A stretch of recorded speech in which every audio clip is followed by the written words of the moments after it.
Good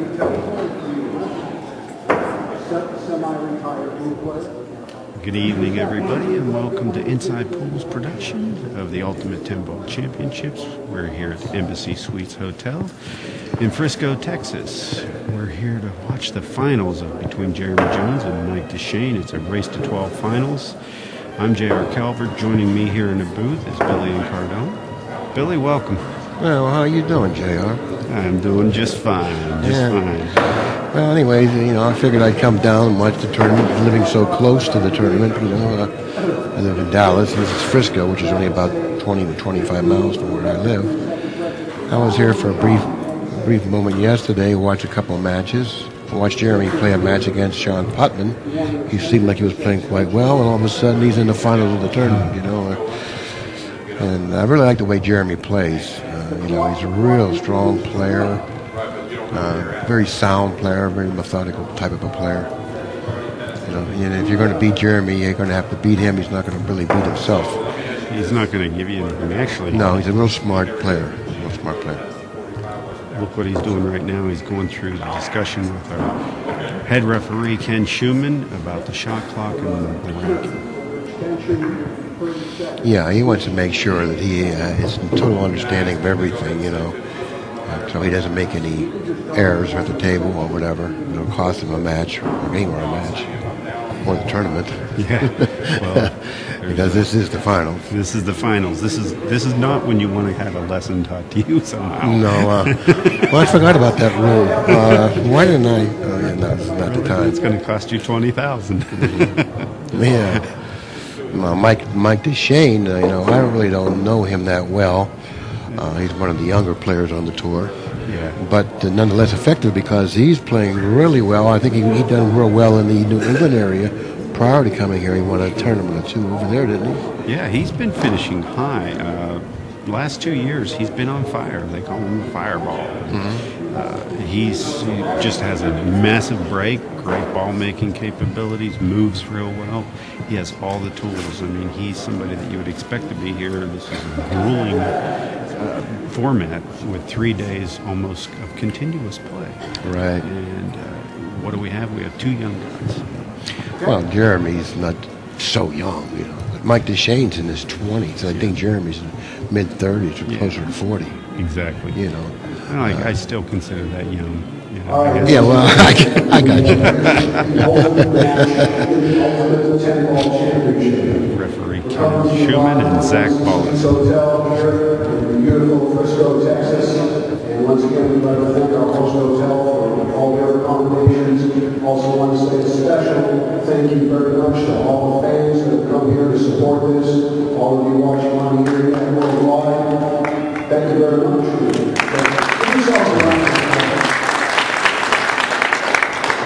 I'd also like to take an opportunity right now, just before I introduce the players, to introduce someone who has worked tirelessly for many, many months behind the scenes until we got here to help make all this possible. And he's worked tirelessly here at the event as well. I am very proud to be associated with this gentleman and have him as my partner, tournament director Zach Bullis.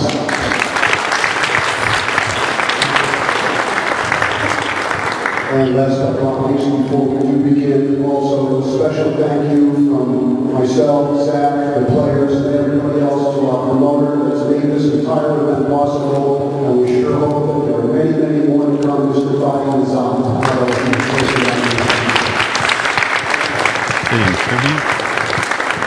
All right, let's play some 10 ball. This is one race to 12 for the championship. Our first players from Providence, Rhode Island, is a 2009 World Summer Pool Champion and is a 2010 Empire State 10-ball champion. He's sponsored by Stoker's Pool Room and Diamond Billiard Products. Please welcome Mr. Michael Dechaine.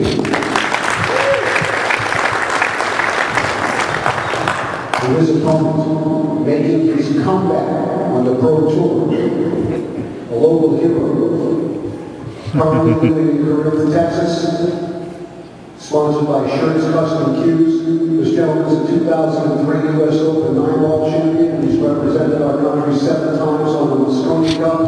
Let's hear it for Double J himself, Jeremy Jones.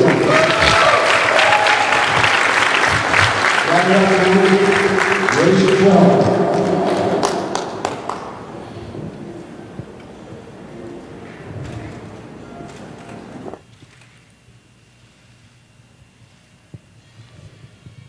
Hearing all the shutters going off here, everybody getting those photos of the lag.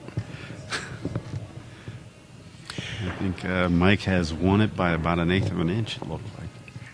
Well, Jeremy, living in Corinth, you can see that there's a lot of supporters here, and when they announced him, and he got a little more of a, applause than Mike Dechaine. But Mike Dechaine, was a very confident player. The little I've seen of him, I've noticed how confident he is.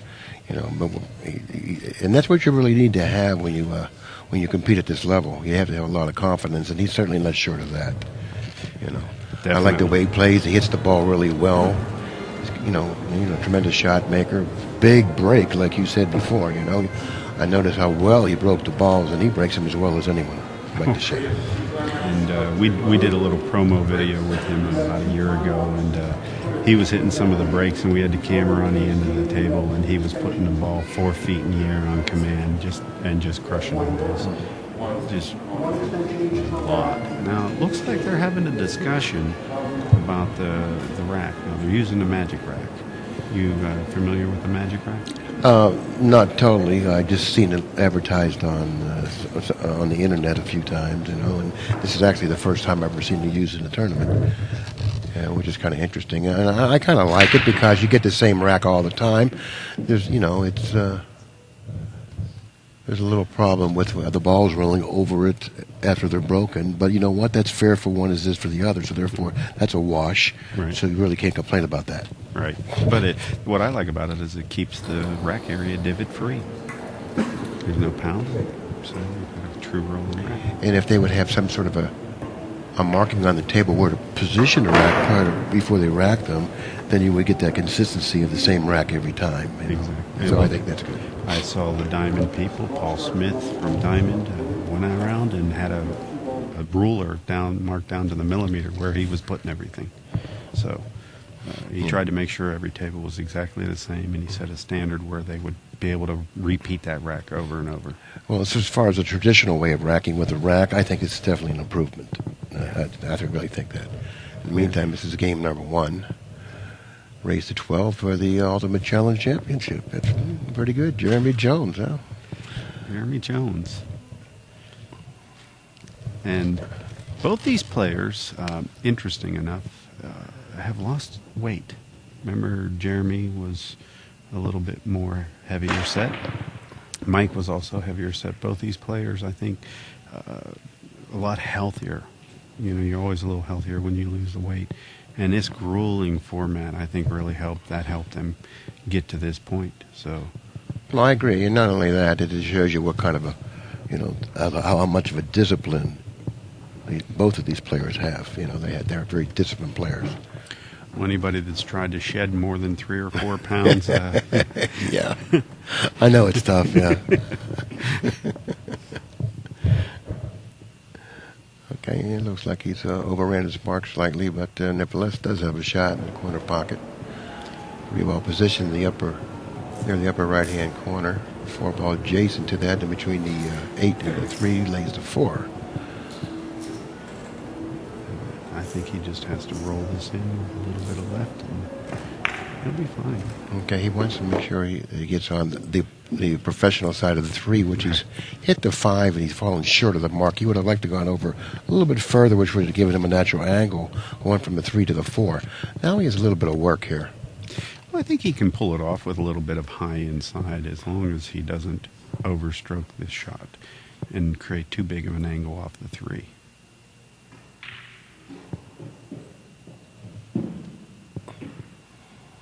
And I think he's back in line. A little bit further than what he wanted to be. And it always helps to be tall, like Jeremy. Like he can reach this type of a shot quite easily, as you can see.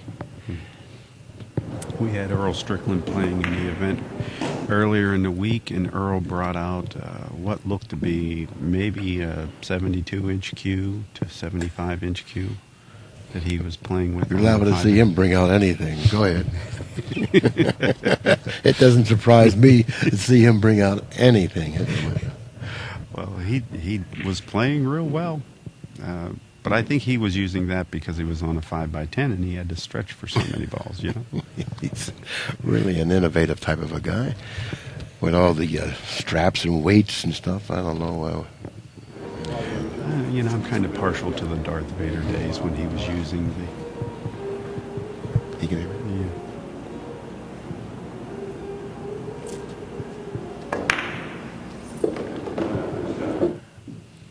Okay, this isn't really where he wanted to be. He didn't want to end up here.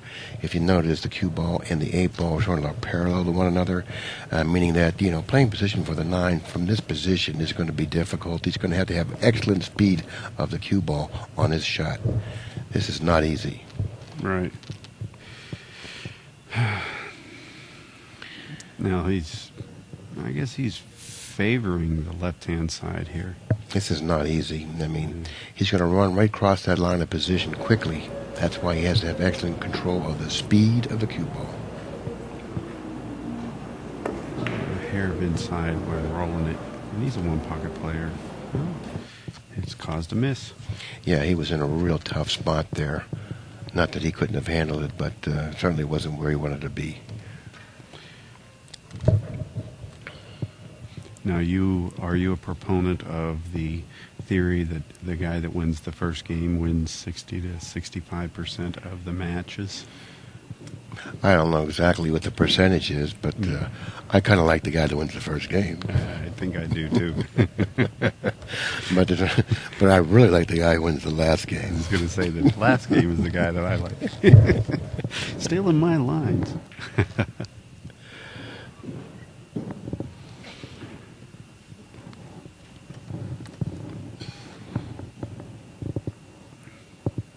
This is the first game of the match in the finals, and sometimes you have to feel your way through that rack and get the speed of the table. And Dechaine, he played a match right before this match, so he has more of a feel of the speed of his table right now than Jeremy. Jeremy was resting, but I think Jeremy's going to get it together, no question about that, because there's a lot of talk about who would you rather bet on. Who do you think the favorite would be? The player that played a match prior to going into the finals, or the player waiting in the hot seat coming in? I favor the player waiting. I would rather much be the player waiting, the more rested player. And I feel that if you kept track of that, you would see that the player that was rested won a much higher percentage of the matches in the finals. Oh, I agree, and I think that that guy that's rested, he gets to mentally prepare. He knows that he's going to be the guy in the finals. The guy that's playing his way there had an up and down, maybe grueling match. Exactly. He doesn't even have time to prepare, and he's right it's much more taxing on a player that has to play one match after another to get to the finals than it would be, obviously, for the player that's rested and coming into the finals. Big factor there to really have to consider. Well, that's a difference. Like a lot of weekend tournaments, they play you so right back to back to back, as opposed to a pro tournament that might take on 4 or 5 days of activity that lets you prepare, take hours to prepare, maybe a day to prepare. And pros really know how to take advantage of that time too. Mm-hmm. Now, Jeremy breaks the balls quite well, but he doesn't have the velocity that Dechaine has. But if you notice after he struck the balls, the one ball, how nicely the cue ball came back, certainly indicating that he hit the one ball solidly, and that's where he gets his action off the break, by the solidness of the hit. Exactly. Yeah, I agree. And the ball spread pretty well. I think he can get back in line here after he makes the one. Simply going one rail. Now he's going to have to be careful here. I believe he made 2 balls on the break to 2 into 3. So the 4 ball will be the ball he'll need to play position for off the 1. Now the 5 ball is in the center of the table, and it's a ball that may be in the path of his position when he comes back down table playing position for the 4. He's got to be careful here. This first shot is going to be a crucial shot for him in this rack. So you're going to shoot it and spin to the rail, just like that.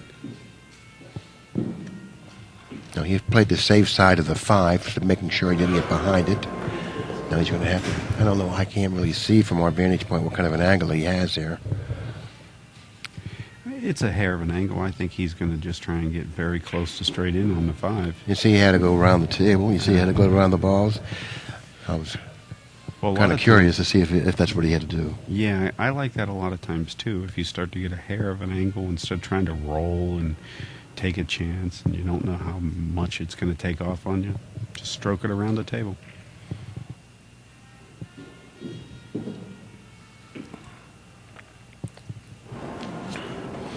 Now, he would like to fall on the bottom side of the 7, cutting it to the right into the pocket. That'll give him a natural angle to drop nicely for the 8.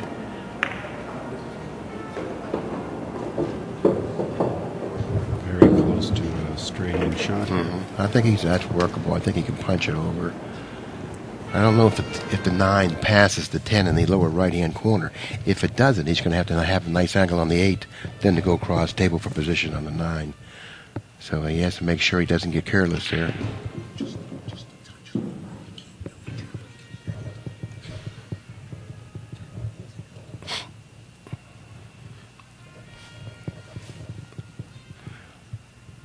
This one here, I usually commit to going to the second rail.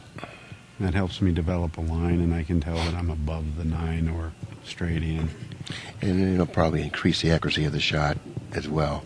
Right. Hitting with a little firmer speed always increases the accuracy. So Jeremy finally has got himself a real good line here.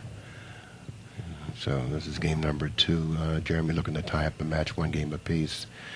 And it stemmed from his ability to break the balls nicely and get a shot on that 1. Exactly. And he controlled that rack. He controlled it.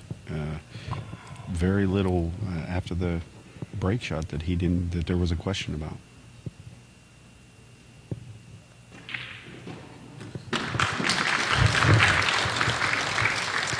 And just like that, Jeremy Jones has taken advantage of the alternating break format and put a point on his side. I kind of like alternating break. I've always been a proponent of the alternating break format. A lot of people disagree with me. They think that it's not a fair trade-off. They want to see a lot of racks being run. I myself, I'd rather watch closer matches. I think the alternating break is more conducive to a closer match. That's what I believe, because it's hard for you to run away from your opponent playing alternate break than it is playing winter break. Winter break, it's unfair in a sense to play winter break, because you can be totally prepared to play, but never get the opportunities that you're entitled to because your opponent keeps making balls on the break. Say, for instance, you're playing on a table where you're getting the corner ball on the break, playing 9 balls, So I'm totally prepared to play. I put my hours in, and I'm entitled to it. And in the meantime, I don't get the opportunities I'm entitled to, and that's how I lose. I don't think it's fair. I like the alternate break format. I like it too. Look at tennis. Everybody admits the serve is an advantage. Oh, absolutely.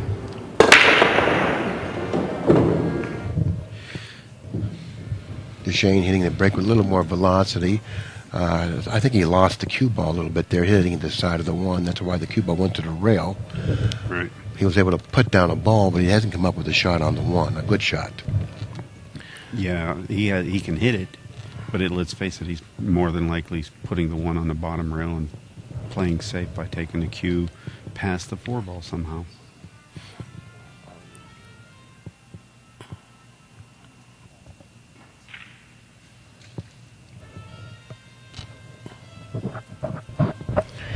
Well, he wasn't able to hook him. Jeremy's going to step to the table. He's not going to have a good shot on the 1. Really can't get aggressive here, I don't believe. Yeah, I think, especially with the 2, it somewhat kind of has him in an awkward bridge position, and I think we're going to see a safety. But in the meantime, from the position that he's in, I don't really see any type of a safety available for him either. He might be better off just trying to cut it in. I don't know. It's a real tough spot he's in here. I don't see a good safety. I'm trying to see if you don't have a good safety, you're probably just as well as just to go after the ball. Because he can pocket the 1 if he cuts thinly enough. It's not an easy shot, but the safety isn't either. So this is what you call a dilemma here. This is Let's take a look conundrum. at it. Let's see what he does here.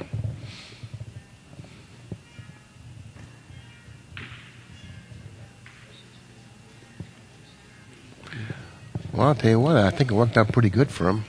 He positioned the cue ball behind the 7, and I don't believe Dechaine can hit the 1. I'm not quite sure. From his vantage point, it's hard for me to see.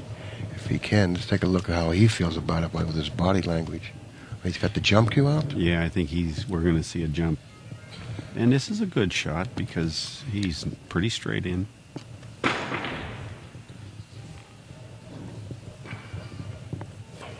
Well, he wasn't able to put the 1 down.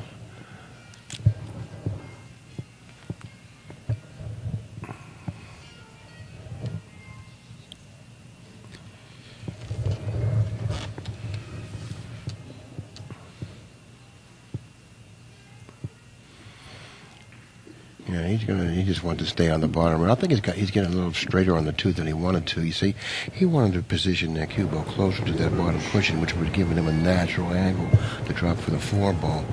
And he wanted to get actually on the other side of the 4 ball because the 5 ball's positioned in this end of the table. Therefore, he wanted to play 2 shots ahead there with the angle he's left himself with. He's created a little bit of a problem here. I think he doesn't necessarily have to get on the other side now, but it would have been best to go one. Well, I mean, that's the correct way of getting out. You want to get down this end of the table for them on the foot rail for the 5 ball, or near the foot rail for the 5 ball, cutting it to your left. Now he's got to do a lot of extra traveling here. So when you travel extra. Well, look at this. He's found the keyhole. Yeah, Danny DiLiberto said that's field goal position. Well, I heard Danny's doing better. Oh, yeah, he's doing well. I talked with him a couple of days ago. He's in Seattle right now, visiting some, I think, family members, and he's going to be entering the One Pocket event that Mark Griffin is putting on in Las Vegas in May, and he's really thrilled about that. He says he's playing really well. He says, I don't think I can win it. And I said, I agree, but... No, I didn't say that. So he called you up for a pep talk at CIC.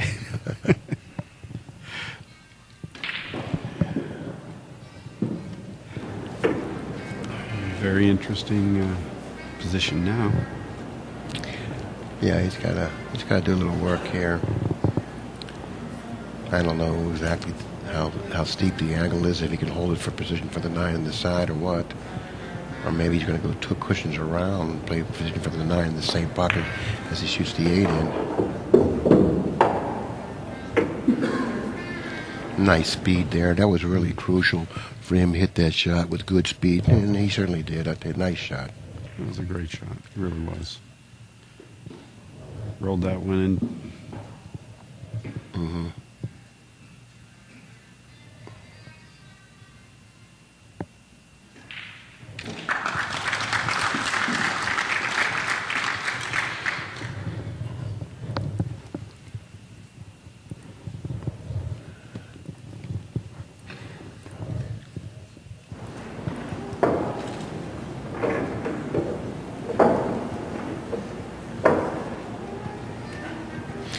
Jeremy gets to break the balls, and that's really nice if you can win a game and then have the break for that next game. That means you broke serve. Exactly. I was going to say, it's just like break and serve in tennis. So that's always a good feeling to have. Yeah, it is. Well, the funny thing about the difference there is you break somebody's serve, you may have, done 6 volleys, so to speak. Here, it's you break somebody's serve. It can be done with just one bad break by a player. Scratches or doesn't make a ball and leaves you an easy out. So it can happen very quickly here. Why you need to have such a great break. You can't make yourself vulnerable in an alternating break format. No, if you fall behind on an alternating break format, it's very hard to come back. The deficits are harder to overcome. Sure. With this type of a format. No, he didn't break him as well this time as he did the last time, and he allowed the cue ball to get away from him, and he didn't really hit him with velocity. So he didn't get much action off that break because of how he struck the 1 ball. He didn't strike it solidly. Yeah, what happened there was he put his cue ball, let it go, and it got into the traffic zone. It just started getting pushed around the table. He's jumping up like he's got a hanger here. What does he have in mind? He's going to hit cut the 11, one ball to the right, send the cue ball behind the 7, possibly. That's about what I was saying. Good shot. I don't know how much of this one Mike can see, if any.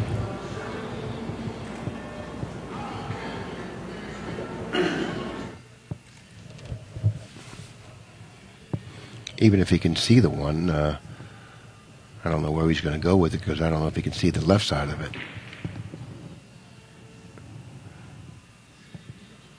Well, he was able to hit it on the left side, but he really didn't create the distance between the 2 balls that he wanted to.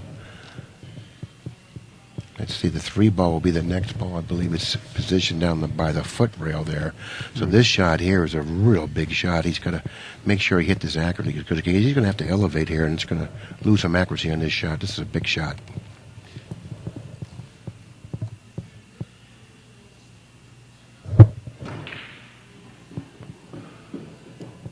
Nicely struck ball.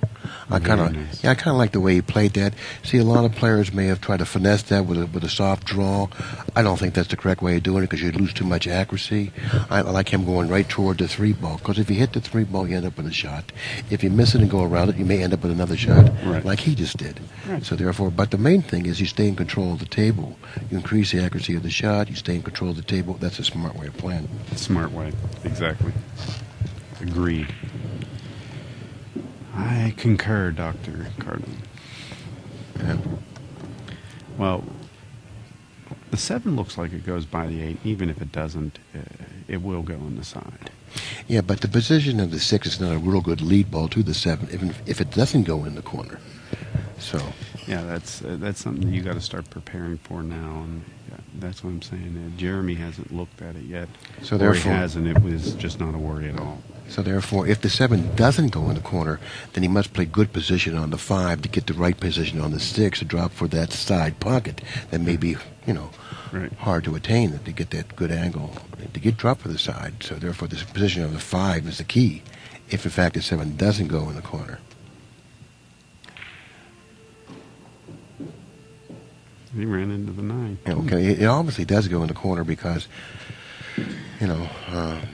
or he would have tried to get on the other side of this line to the 6. I think he would have tried to get closer to the 6, but he settled for a distant shot on the 6, indicating to me that the 7 passes, because all he does need to do is pocket the 6 and take the shot on the 7. Sure.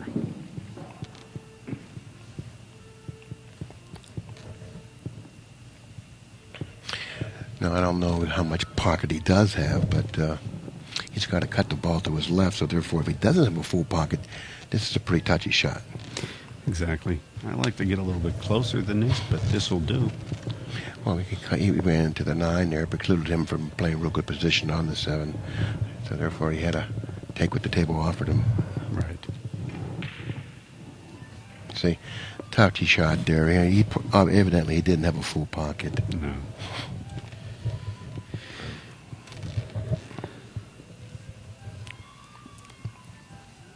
That would have given him a two-game lead in the match, 3-1. But it wasn't meant to be, I guess, with Shane at the table.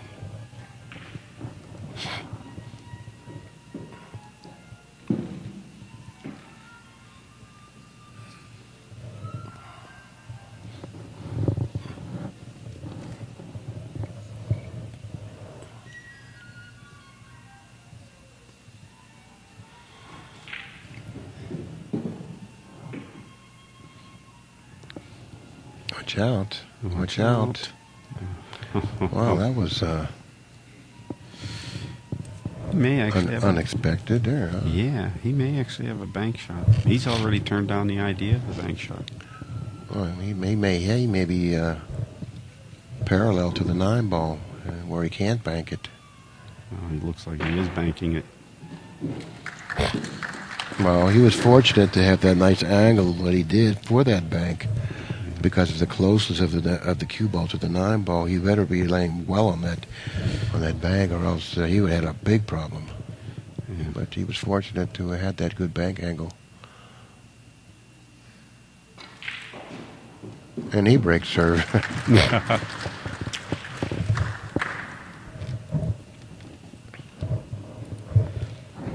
knotted it up at 2 games here.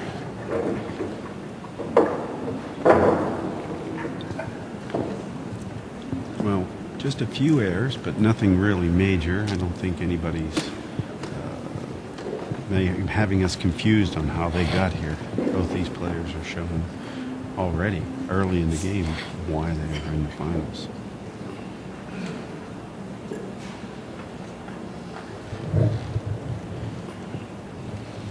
Referee Ken Schumann is head referee Ken Schumann and co-tournament director, I believe, is setting the balls up with a magic rack. It's kind of interesting. You just let the rack there when you break. The template is on the table right now. Jones 2, Dechaine 2. And using the template, you're assured to get a tight rack. Is that correct?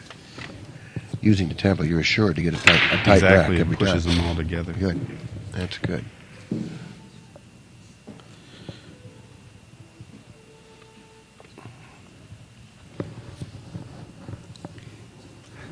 Does he have a pocket for the 1? I know he doesn't have a lower right-hand corner because the 3-ball precludes him from pocketing 1 in that pocket. Now, on the other side of the table, I don't know if he has room past the 2-ball to pocket the 1. Right. Just got an update from our ProPool.com stats, folks. And they have Jeremy Jones shooting an 882, and Mike is still shooting 1,000. No unforced errors. Well, then he's not shooting 1,000 any longer. No, not any longer. So I guess that's going to be snuck that in there right before he did it.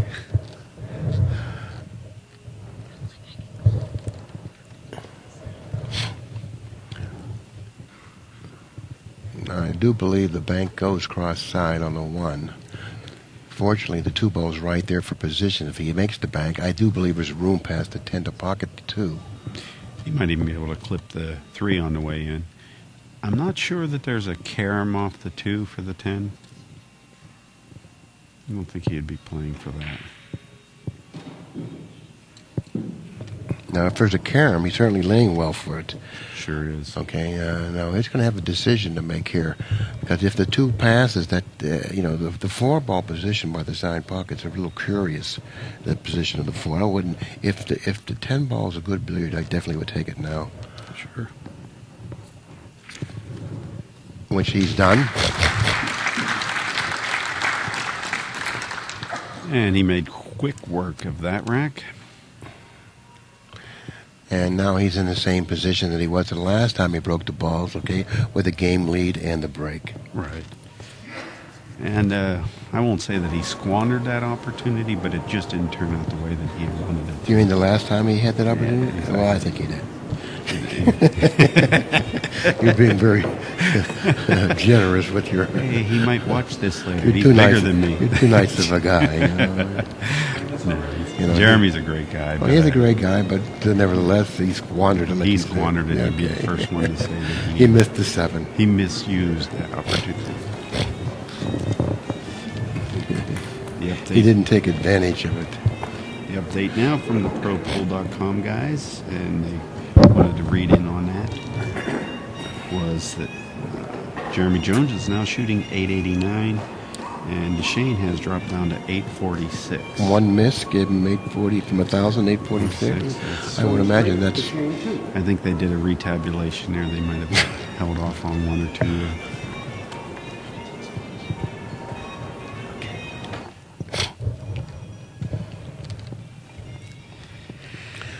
Let's see if he breaks them any better than he did the last time he broke the balls. Take a look at the cue ball.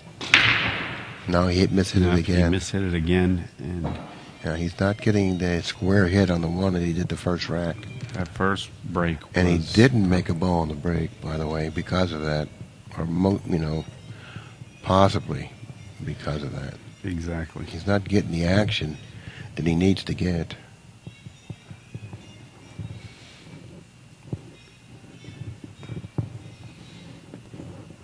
Boy, these balls are spread nicely. Nothing close to one. And all balls are spread nicely from another ball.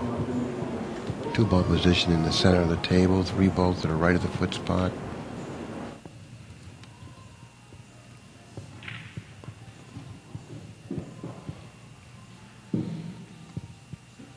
You know, I think he's about perfect there. And it was very crucial for him to get good position on the 2 ball, because the 2 ball was a difficult ball to get, to play good position for, because it was positioned in the center of the table. And you want to, especially if you're going to shoot it in the side, you have to have a good straight end angle on the ball to hold it for the 3. Right. You know, it was important for him to get good shape on the 2, which he did. Right.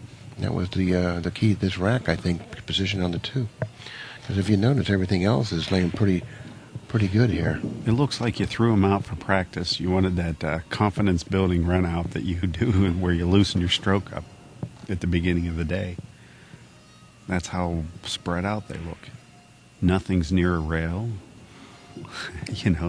Everything's, a diamond and a half from the other balls. He should make easy work of this. This is not easy here. He wants to make sure he's got a little bit of an angle on the 6. And I think he's got enough of an angle. A little flat, but he'll be able. He's close enough to the ball to hit it accurately and force it to the cushion. Now he's certainly back in real good line now. He'll end up playing the 8 in the corner to his right, or our right, and then the 9 in the side. Well, he went for the other corner. I like playing position for the other corner. That way it's a natural angle to come down for the 8-9 in the side. But maybe the speed of the shot didn't lay real good for that.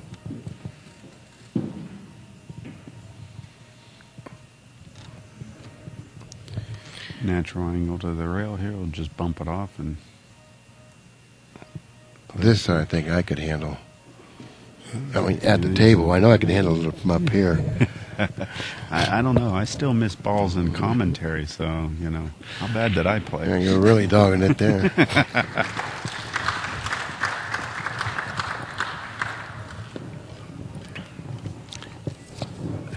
It looks like to me that it's not good to break the balls, because the breaker really hasn't won any games lately. Yeah, Yeah.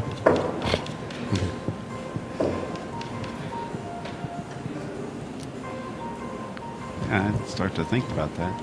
But, yeah, you can't pass the break and alternate break, can you?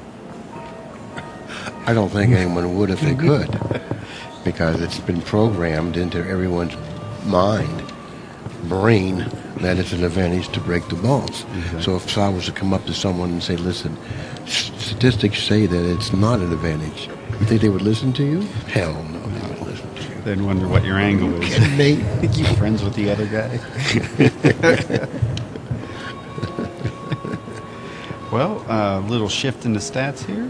Jeremy is now shooting an 889, and Mike is shooting a 913.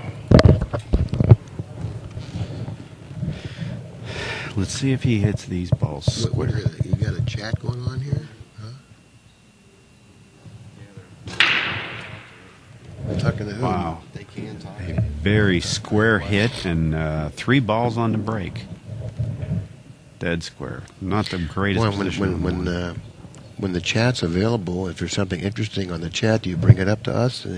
Maybe someone wants to ask a question, or... You have to address what the question you're asking is, not just answer a question. But if you would bring up the question, then I could address it, or JR could. That's not really part of your job, though, is it? Yeah, it's all part of my job. Then why aren't you doing your job? Okay. Sorry. Billy giving our engineer and producer, Elvin Nelson, a hard time, as I like to do myself. Respect the old guys. Oh, hey. And he comes back with the master low zinger. blow there. Well, Billy, if you're nice to him, he's going to give you one of his bobblehead dolls. He has a limited edition Elvin Nelson bobblehead doll. And actually, who are the bobbleheads? I know what they are. Aren't they certain heads? Like are you a head of one of the bobbleheads? No, just Alvin. I'm not famous enough. Yeah, a JR bobblehead. Put that on your dashboard. Or on the end of your pool table when you're playing. I mean, come on. You know, who wouldn't want one of those? Okay, no, he doesn't like where he's ended up here. Well, he has a chance to bank this forward towards the top rail and run the cue down to where he's pointing at right now with his stick. It's natural, but it's not an easy shot because he has to make the 4-ball go so far before he doesn't sell out or possibly leave a keyhole. You know, I think that he would be better served if he would just go ahead and play a good solid safety. Now, he's playing the 4-ball cross corner. What's going to happen here possibly is that he's going to divide his concentration and attention to not only banking the 4 cross corner, but also controlling the cue ball.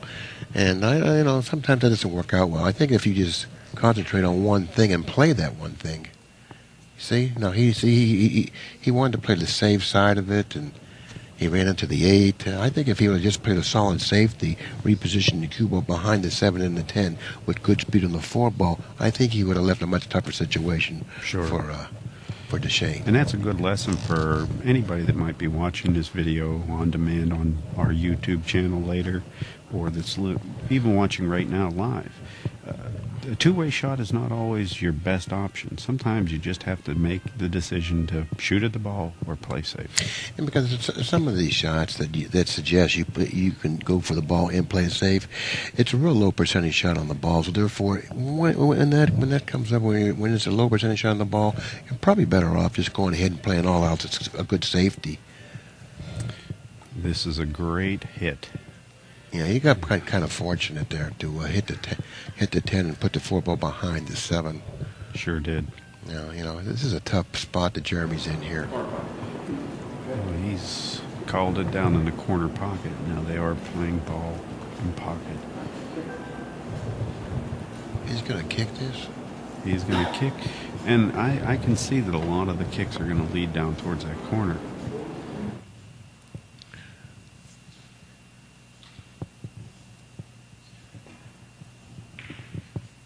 Wow.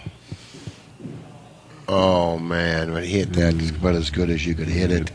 You know, and he certainly did get rewarded for as well as he hit it. And up scratching. He couldn't have hit that any better and not made it. That's the funny thing. But, of course, then he gets the scratch.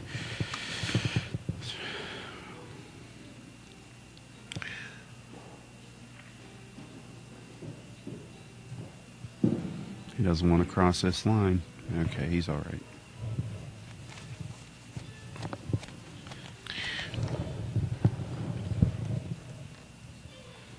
This is pretty tricky here. He might be better. I don't know if I would have done that. I may have just followed it down and played 3 cushions toward the 9. You know, because I don't want no long shot on the 9. Well, I'm getting up towards the 9 here a little bit. I'd much rather have the angle and be a foot or 2 further away. Right. Now he doesn't have to hit it nearly as hard, and the pucker will accept his shot much easier.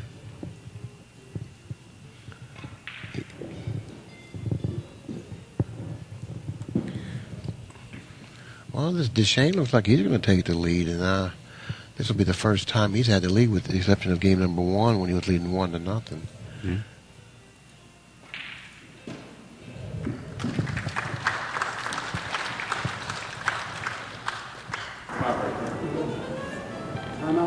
Once again, the breaker lost the game.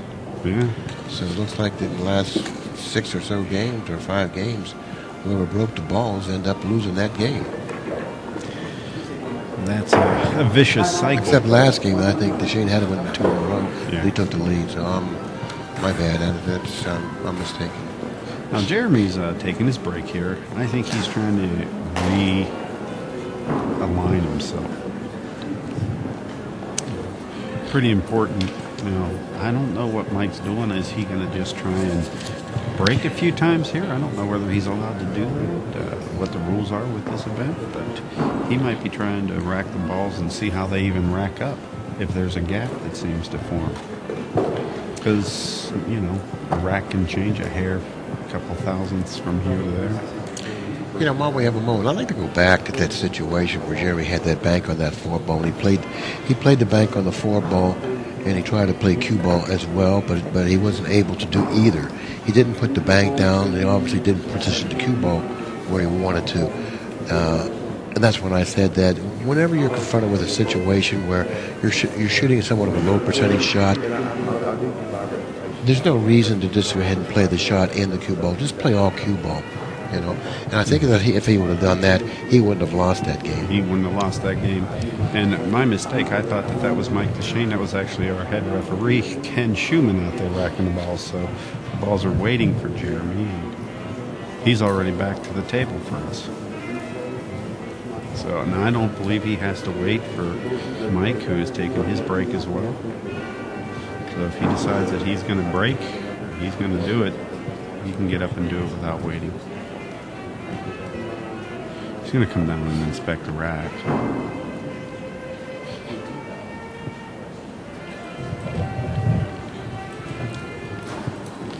And Mike is coming on his way back to the arena. You see him in the background there. And Jeremy's ready to kick us off here.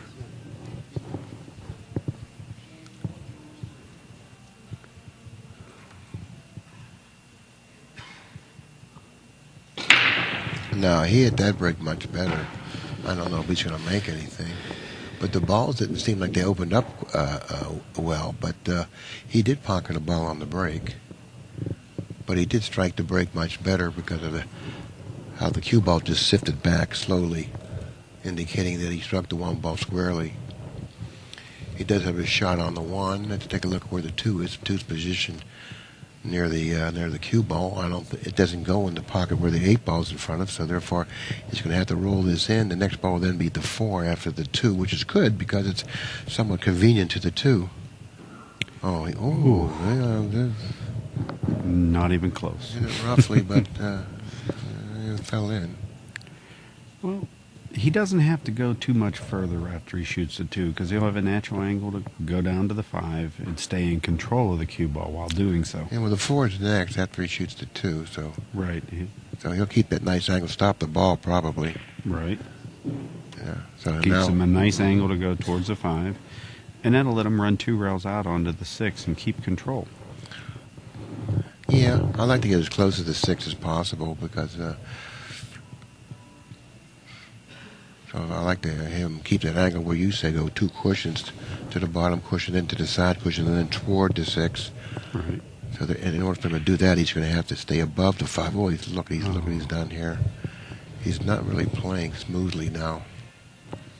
He's really uncomfortable. For some reason, he's not comfortable out there. That's the 3rd ball or 4th ball he's missed in this match. And it is early. And he can't do that against a player like Dechaine. But Dechaine didn't take advantage of his opportunity there. Missing the 4 on the side, he's left Jeremy a very difficult shot on the 4. This is a lot better than the alternative, though. Getting back to the table with a hard shot, as opposed to watching the referee rack the balls. Very, very difficult shot considering the distance of the shot and the position of the 5. Sure. Not only does he have to make a good shot on the 4, he has to play good position on the 5. And to do that, it's not going to be easy. Tough shot. Very tough shot. He had to position and, obviously jarred the ball. And he hit the shot reasonably well. He didn't miss it by much. But the angle that he had on that particular shot, he had to hit cleanly into the pocket. A little bit of a miss hit, and you weren't going to get the shot. You weren't going to get it, and that's exactly what happened. Meantime, he made a nice shot on the combination.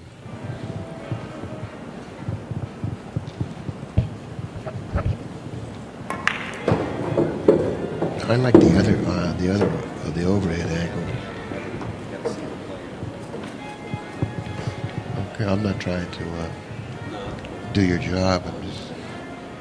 I just thought if it was an option. Because it's easier to see the angles with the overhead. Just trying to mix it up a little bit. Okay. You did good. We just beat on him, don't we? Alvin truly is You a do, good really? sport. Well, then why don't you try showing it?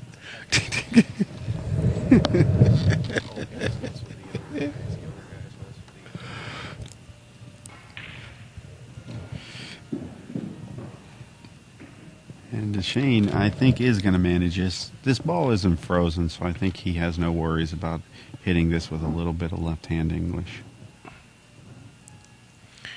And if he puts the 9 and 10 down, he'll have a 2-game lead in this match. You know, and I don't think that's happened yet. it's true. A lot of seesaw.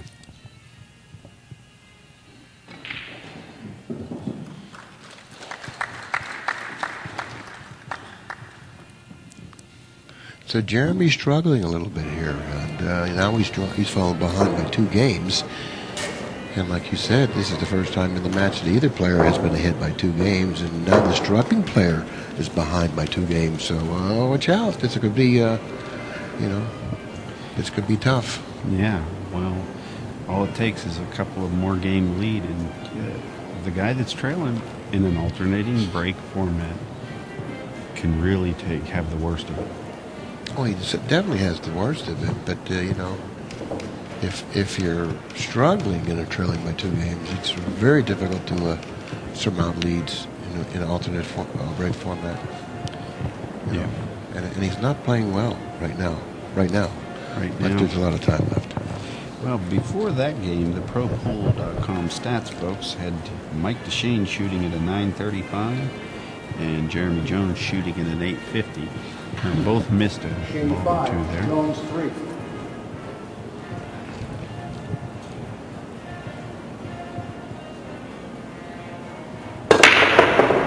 Well, he really must have hit those balls well, because I heard a lot of noise over there, and cue balls near the center of the table.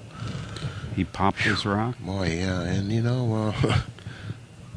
he certainly got rewarded for it. Look how nicely the balls are spread, and I do believe the 5 ball is off the cushion, which will allow that combination to play much more simple. Mm-hmm. He'll be able to roll that combo in. He played that shot correctly. He'll be able to fall right in line for the 3. Just a hair of English, and I might have come a little bit further across, but that's okay. Well, and now he's going to play the 2-5 combination here. Oh, that's the 2. I thought that was the 4. Yeah. My bad. So I would be in this position. I'm sorry. And I like the other angle anyway, which cutting the 2 to my right. That way it's easier to control the cue ball. Exactly. See, now he would have had the luxury of hitting that shot with a little more speed had the cue ball been further to the left, cutting the 2, because he wouldn't have lost control of either the 2 or the cue ball. But now he had to be concerned with the angle that he left himself on the combination. Yeah, he had to be concerned of losing the control of the cue ball. But he's certainly worked his way through this nicely. His only worry right now is keeping an angle on the 4 so he can get over to the 6. A little. No, that's fine. Funny. That's fine. He can just hit it soft, float. He can draw to the rail and back out. He can do a lot of things here.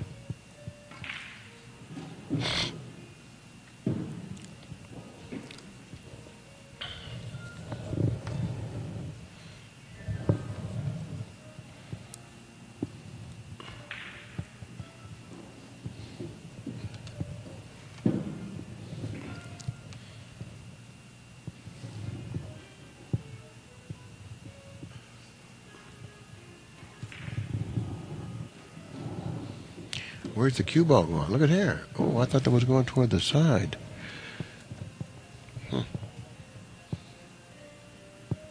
Well, it looks like it's going to be a 3-game deficit here.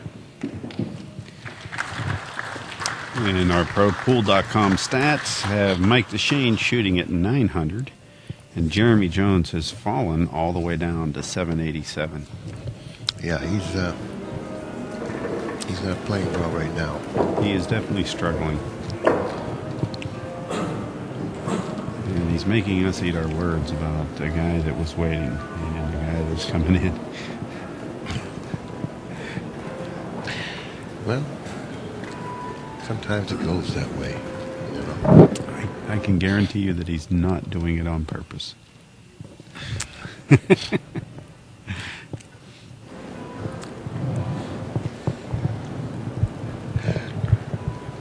Maybe I'll get the gun out for a couple of these breaks.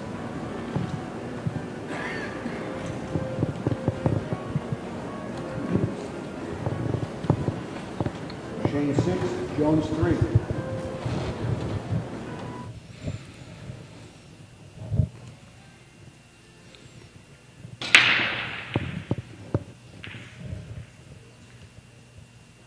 No, he's not going to get anything, but the cue ball's parked behind the 9. That actually saves him there to 22.91. That's a fairly hard break, isn't it? Yeah, that's a 23 solid miles. break, yeah.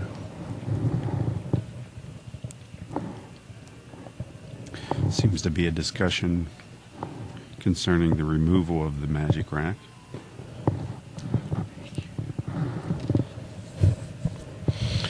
The one ball is hanging in the corner pocket. I don't see any way that he can make it from where the cue ball is. So he's going to play for a jump shot here, it looks like to me. Mm-hmm. And what he tried to do, he also tried to tie up the 3 ball, because it's always good to tie up a ball if you're the one pushing. Right.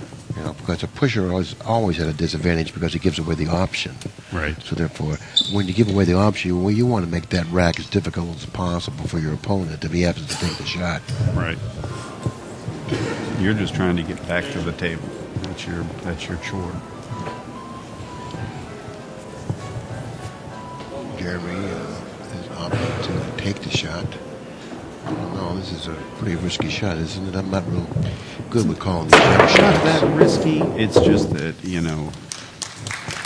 it's a jump shot. You're going into the air. You can lose control. But Yeah, you jump the table or something. You know, I'm not real good with the predicting what's going to happen with them jump shots. right. You know, because I don't really jump. I don't like the jump cue. I think it's great for the game. Don't get me wrong. Very exciting. You know, I'm old school. I play a lot of one pocket. Then you can't use a jump cue against me playing one pocket. That's not going to do. That's never going to work. It's never going to happen. No, Somebody that's not can't gonna- jump the rack. No way. No way. That's not going to work. So therefore, since I don't play rotation games because I can't pocket balls, I don't have to be concerned about the jump cue or developing a skill to use it. Right. Not that you people out there shouldn't. I mean, I think that everyone's listening to this telecast should develop a skill to use the jump cue because it can get you out of trouble. Right. You know, whereas a kick shot might not be able to do that. Well, Mike played a great kick safety there. And Jeremy kicked this ball in. Ooh. Well, he called that ball. Now he has to either get out of the jump cue again or I don't know. Well, at that angle, the 3 might not come or stay in the pocket if he shoots it into the side. So he has to. Yeah, look but at- what are the options? Oh, he is getting the jump cue. What are the options? I mean, Ran over, grabbed his jump cue because of the shot clock. sometimes you're forced to take a low percentage shot because you have nothing else. Right. And sometimes Nice you make it. So therefore, why not? I mean, it's that's the only option we have to survive. Exactly. And so why not take it? Well, I like the fact that he did run over and grab it. He did have to assess that was his only option. That could pump him up a little bit. He's been struggling, like we said.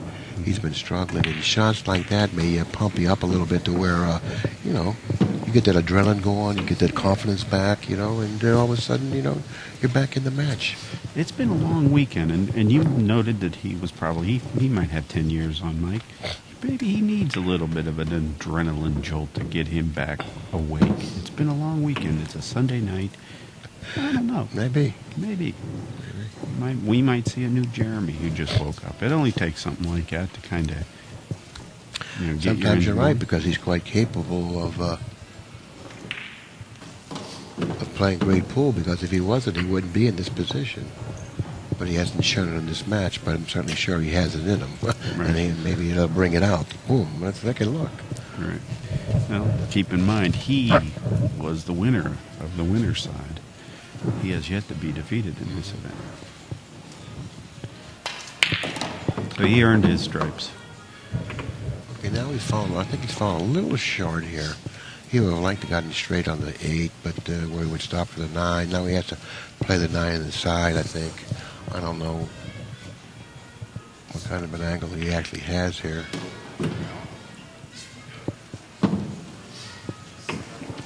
He can go anywhere. He can go on the side with a little draw to the end rail or side rail. Yeah, You but can just follow it forward too. this is no gimme here. You got to make sure you make the ball here, and controlling the cue ball. It's a little bit touchy here. See, now he had to go past it, 2 cushions. But he Smart was shot. able to work himself through that rack and get on the board again. And the hometown crowd likes the fact that Jeremy isn't going down without a fight. Well, that's good, because he's shown resiliency. He's coming back, even at an older age. Well, I'll tell you, it all started with that jump shot. That shot Right. he was improbable to make.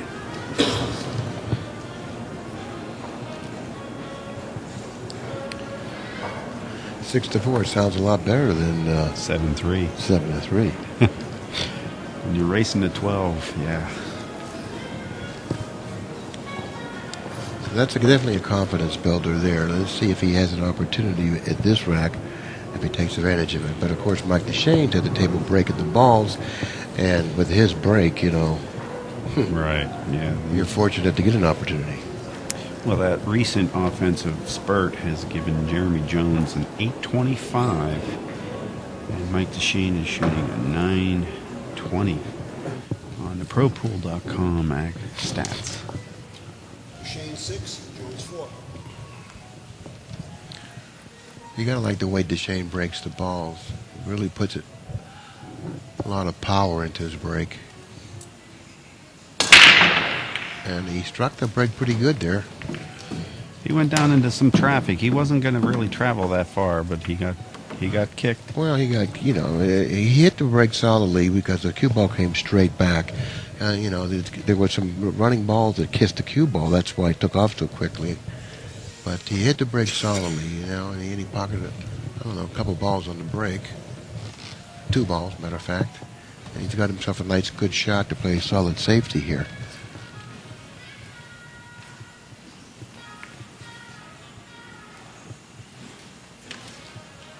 I don't know if he's done well with it.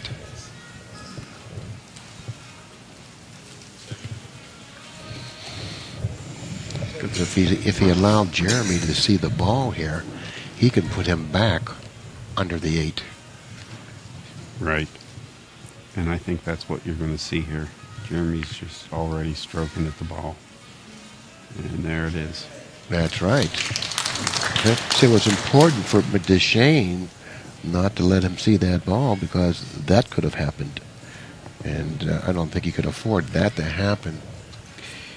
Yeah, With in the, this battle, the way he's the trying, balls are laying. he's trying to convince Jeremy that he earned his way here and that Jeremy's just not in his class. I don't know. That's what he wants to convince him, and he can't do that if he keeps letting him see those type of balls. Jeremy will tie this game up very quickly if he keeps letting him see little edges of the ball.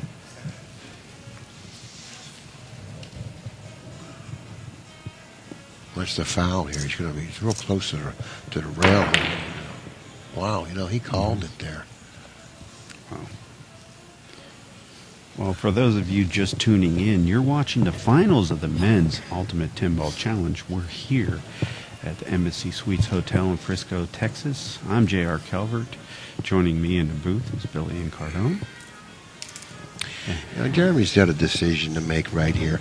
He's pretty flat on the 1, considering the position of the 4. He's going to have to go to the other side of the table for position on the 4. And he's pretty flat on the 1. Maybe you're better off just playing a hook here behind the 9, you know, and trying to get ball in hand that way, because the 4 is the big ball in this rack, as you can see. And he's pretty flat on the 1. He's going to have to hit this with a lot of speed. And when you do that, you really, you know, the pocket shrinks up on you. So therefore, you know, he has a decision. I think he's better off just playing a hook here behind the 9. I'm going to stick him on the 9 Yeah, and that's put what the I 1 think. down by the 8 I ball. think so. 7 ball.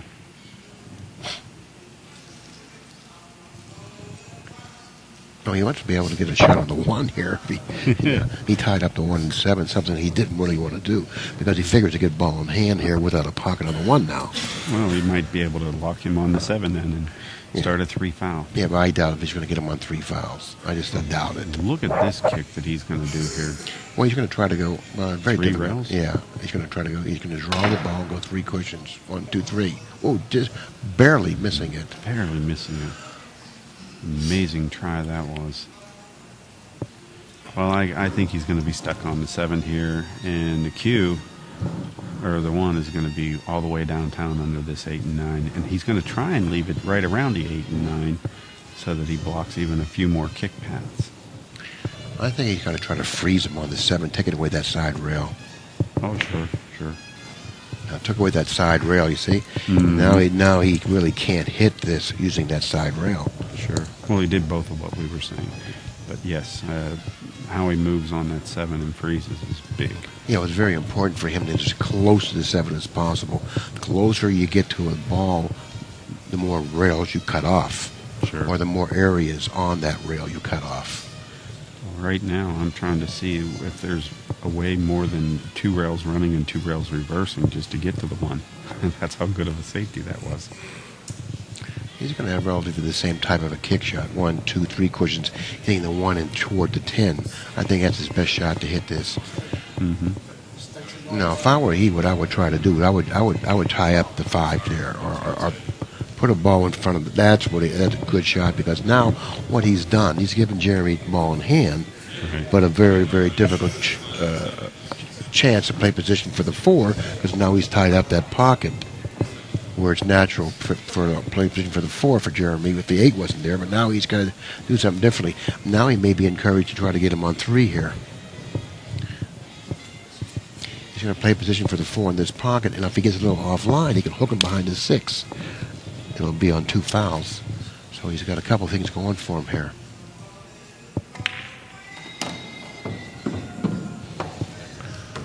Now, if he doesn't like the angle that he's left himself with, he can just stop it and hook him behind the 6 here. But, you know, he looked like he's in a pretty good line to go for the run out.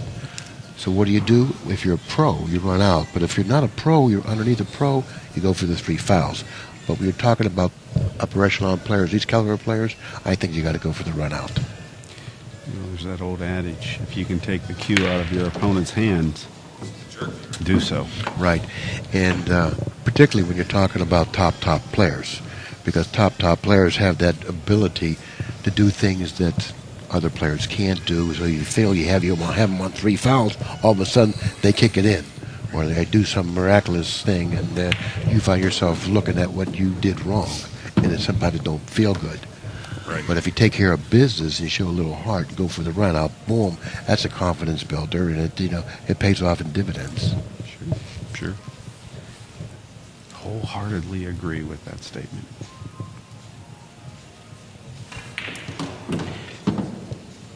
And for a player that was struggling, a few rounds ago, if you could have taken his pulse, you would have seen now he's much more calm. He doesn't have as many beats. I mean, he's really starting to take control of himself and the balls on the table.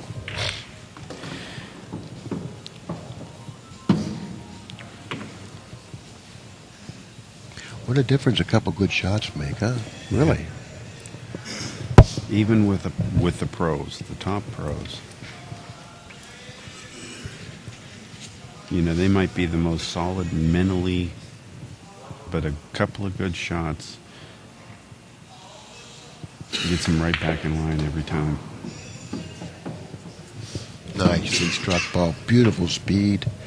You know, he really likes the way he's playing now. You have to agree with that. Yeah. And when you lay the cue ball down as nicely as he did there, boom. All he's got to do is stop the ball. He's right there. That's right.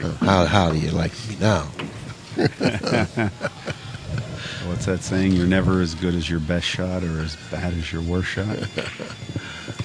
Oh, yeah.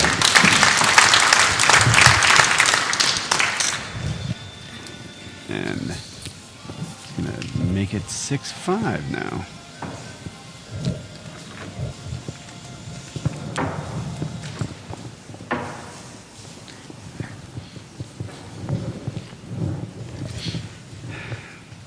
Well, he's definitely back in the match now. After falling behind by 3 games, he's narrowed the gap to 1, breaking the balls and playing well.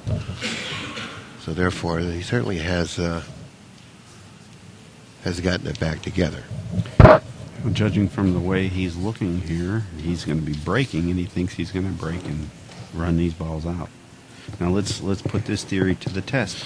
He's feeling better. I think he's making better decisions. He's probably going to break these balls really well. Probably is, you know. I think he's going to control it.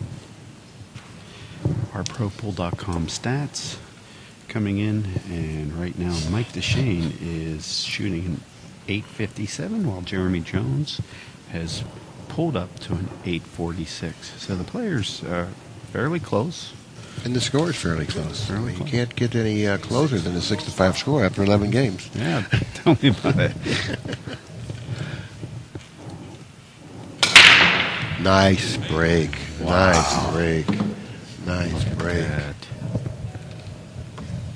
And he got pretty unlucky not to come up with a shot on the 1 here. And I don't know how nicely that 9 is positioned for a nice bank combination bank 1-9. Looks like he's got a pretty big pocket there. He might be induced to playing this. Okay. Right. I mean, who would think that you're going to play a combination bank? But considering how nicely the balls are positioned, the 9 in relation to the 6 and the pocket, it's sort of an inducement to play this shot, which he's done. He's going to play this shot. Let's see how well he hits it. Big shot here. A lot of ways for him to come out good on this. He's got to control the cue ball. I don't want to get behind the 7 here. And look at that. He hit it cleanly and got the 1 to go 2 rails up table. Well, off the first rail. Referee Ken Schumann is coming in to clean an area on the table. Now this is a big shot here, because if he's able to cut the 1 on the side, he carries natural 3-rail position for the 2.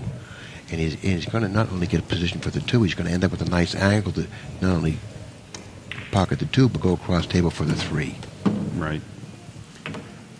He doesn't want to get too far. He doesn't want to get too flat. That's pretty good right there. He wants to stay right there. He doesn't want to have to draw this ball 8 feet just to be in a position to have the right angle. Now, do you think he's going to follow this ball with high left? No, well, I would definitely come back. He looks like he has enough angle that he can definitely come back. Right off the Definitely side. come back here, because you make the ball 100% of the time. There you go. And now he has a decision to make, because playing position for the 4 on the side may be a little bit of a problem here, because you really have to get good position on the 4 on the side, drop nicely for the 5. So therefore, you know, this is a decision for him right here. He may want to draw back for the corner.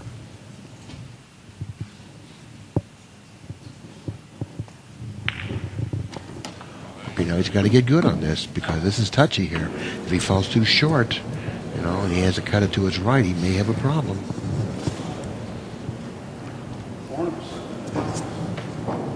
You don't want this shot to stop his momentum. Sometimes you can get that awkward angle where you can't follow it because you fear of falling it to the side. See, he ended up on the wrong side of the 4, and that was a shot you really had to be careful with when playing position for that 4 on the side. That's why it was a tough pocket to play shape for. Sure was. And it looked so enticing because it was right there, you know. But it being right there maybe not good enough, because you have to get that precise angle, and sometimes it's hard to attain. Let's see if he puts this bank down. You don't want this to stop his momentum.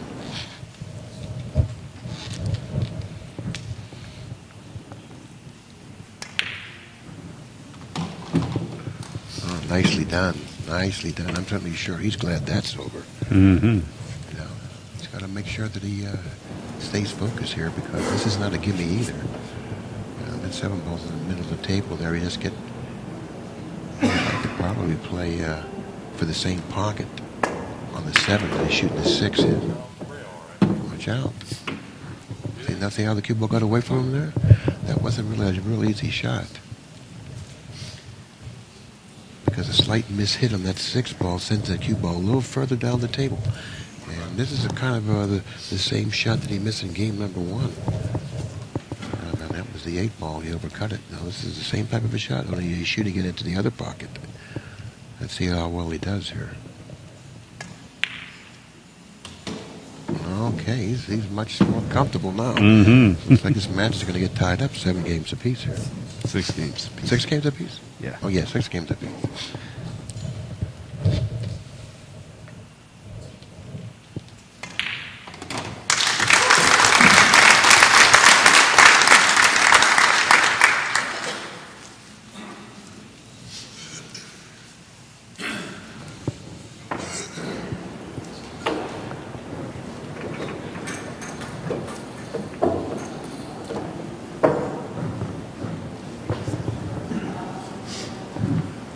Nice. Who's breaking the balls? On this game? It's the odd game. No, sorry. next game. I got you in there. Yeah, you did. Thank you. Yeah, let me think who is it. Well, I believe it's the person who won the leg since it's an odd game, so it That's would good. be. No, you're figuring it Mike out. Dechaine. That's good. You figured it out. Look at that. It only took me about 20 minutes, but I had my slide rule out, my protractor, and next thing I know. You didn't even need the assistance of the scorekeeper or whatever. You did it yourself. Well, speaking of scorekeepers, our ProPool.com stats folks got Jeremy Jones shooting an 867, and Mike Dechaine coming in at 859. Can't get any closer than that. You cannot. And you can't get this score any closer at 6 games apiece either. And Mike is taking a look and he's saying, Mr. Referee, please straighten out that rack. You would think with the template that you would get the same rack every time in terms of not only the tightness of the rack, but also the alignment of it. You would think you would get the same rack every time, but you don't. And I think that what they would need to do is they would need to draw on the cloth on the table little markings to where you put that template down in the same position every time. You think you can probably trace the template?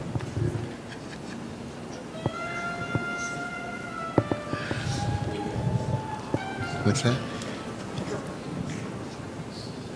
Why? Evidently, he does. Well, let's see how Mike hits them this time.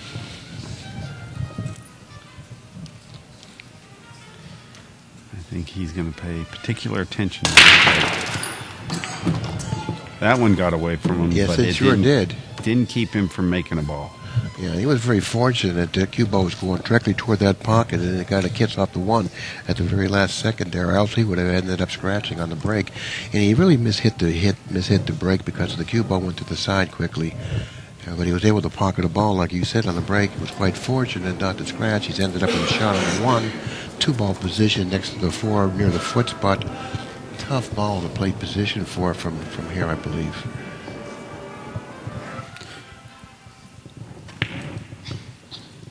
So he's opted to play a safety. Very smart shot. I think I might have to call the 10. If I'm I gonna kick it. think you're right. See, notice the position of the 1 and the 10, which they obviously did. And it looks like the 1 is laying right next to the 10, where if he hits the top of the 1, there's a good chance of pocketing that 10 in the corner pocket. Sure. It is wired, as they say. I don't know about being wired. But it certainly has a good chance. No, he's going to go 2 cushions. He's not even playing it that way. And I think this is a smart shot because he's more probable of hitting the 1 this way. Sure. And look at the results there, okay? Much better choice right there than to go after that 110, really inducing 110 possible billiard, Right. because you don't have the control that you have with the shot that he selected. Very, very smart shot by a veteran player. Definitely. So I guess what you're saying is I got suckered into the 10 being there, like an amateur. No, I didn't say that. You did. That's what you were thinking. But of course, if you were at the table, you may have switched your mind too and opted to go the other way. Yeah. Right? Very possibly. I wouldn't get up and just shoot at that ball without thinking. I can guarantee it. One in the corner. He's playing the 1 ball. He's jumping over the 10, playing the 1. Difficult shot here. He might even scratch on the side here off the wall.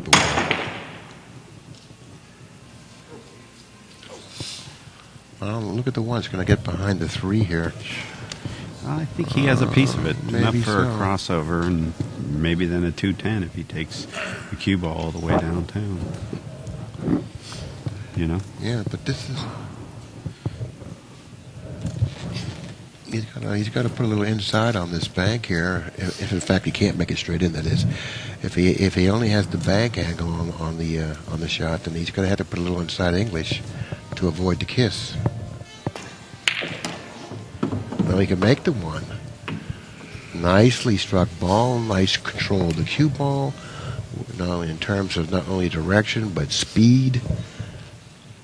The 4 ball position next to the 10, to 3, to next to the 4. That's convenient. 5, 6 at the same end of the table. They're nicely positioned. This is a nice rack for Jeremy here. He must get out here because it certainly has a great opportunity.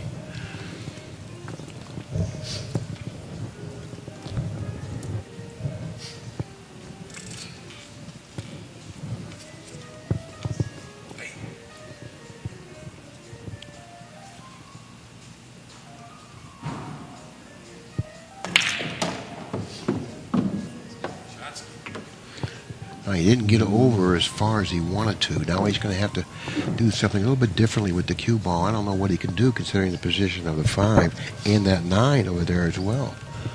I don't know from the angle that he's left himself with and from our vantage point what he can do. I don't know if he can kill it. I don't know if he can put inside English on it and go short or underneath him with the cue ball. I'd probably go inside English and just hold it below the side pocket. Like this here. Exactly. Okay, that's what he could do, and that's what he's done it well.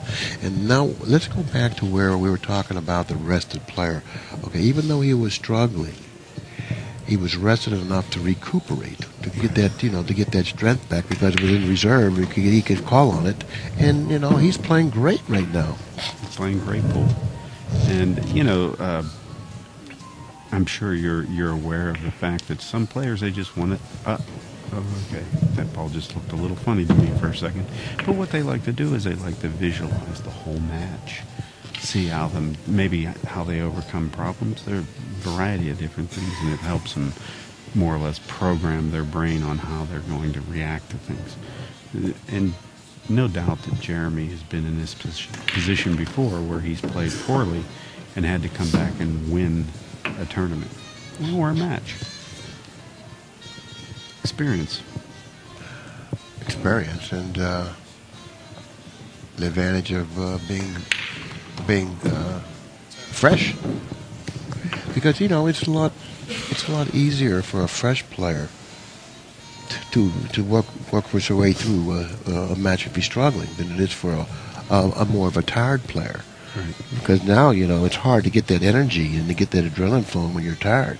Sure. Because you're not thinking well, you're not executing well, and it's harder to get it back together if you're tired.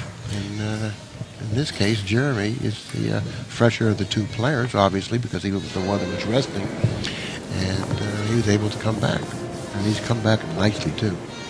Yes, he has. At one time in the match, he was down 6 games to 3, and he's won 4 consecutive games. And believe it or not, this is almost a carbon copy of how the women's finals went.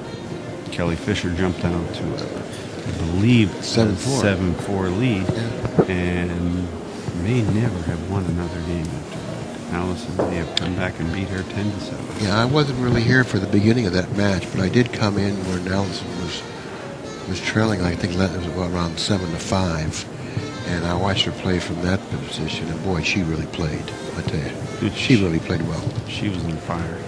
Yeah. Anybody that wants to watch that match again, or maybe missed it, will be able to see that at our YouTube channel at youtube.com/Inside Pool Mag. You'll be able to watch all these videos on demand. Dechaine 6.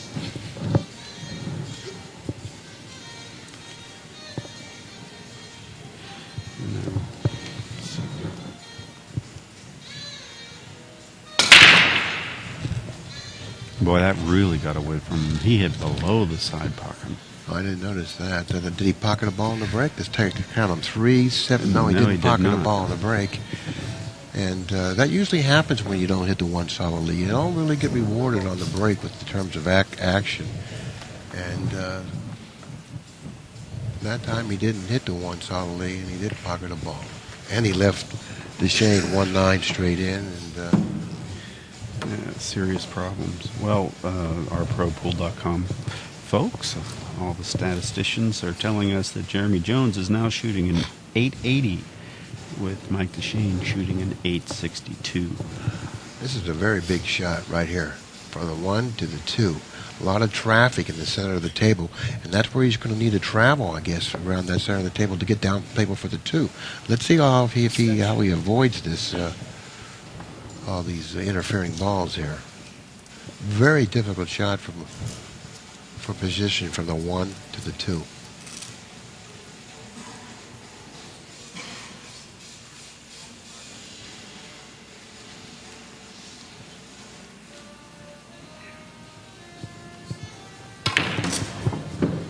Wow, what is, oh my goodness. Oh my Lord. Oh, look at this. Look at that. I do not believe that shot. I do not believe that shot. I mean, Jeremy's looking up in the air like, what did it happen? Why did this happen to me? I just don't believe what he did there. There's Jeremy in the background. Well, anyways, no need to concern yourself, Jeremy. You know, no need to concern yourself. It happened, and it wasn't his fault. He had no part in it. Oh, my goodness. I don't know what he had in mind, but whatever it was, it certainly worked out.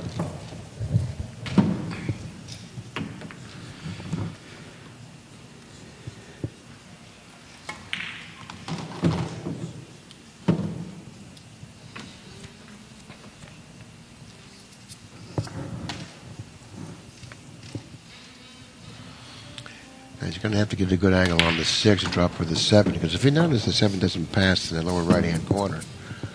No, it doesn't. And that's not the greatest place to be, right? He's going to go forward here with inside English.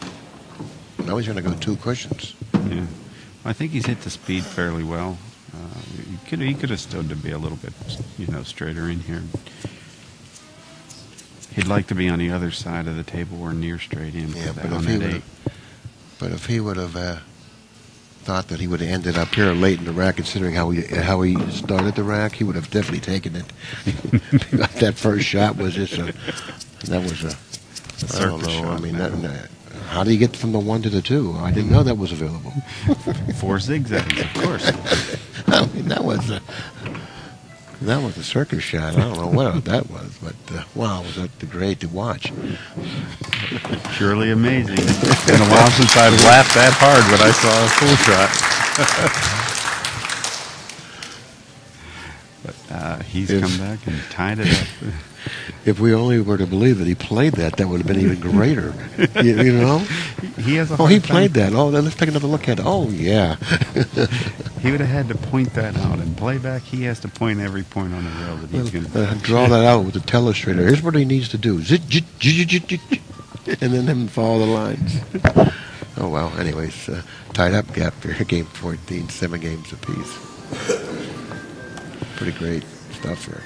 Yeah, tell me about it now. It is Mike Dechane's break. And he's looking to get forward here. Now, he should have taken a surge, and that's what it tells us. How close is this? We have a 7-7 tie, and Jones is shooting 880, and Dechaine is shooting 882. I'd say the stats are quite indicative to the score. You know, I mean, Could have been an 881 maybe, or an 880. yeah, slight miscalculation somewhere. I don't think we'll ask Ron Hoffman to retabulate or make a new formula. I think his formula works just fine.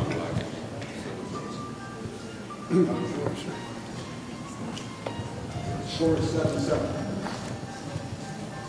I think Dechaine is going to take a second, take a look at the rack, come around, and I think he's going to mangle referee Ken Schumann's offering here.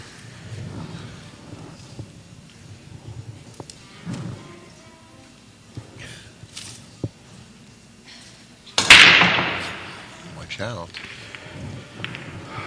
Well, I think he's going to make something. No.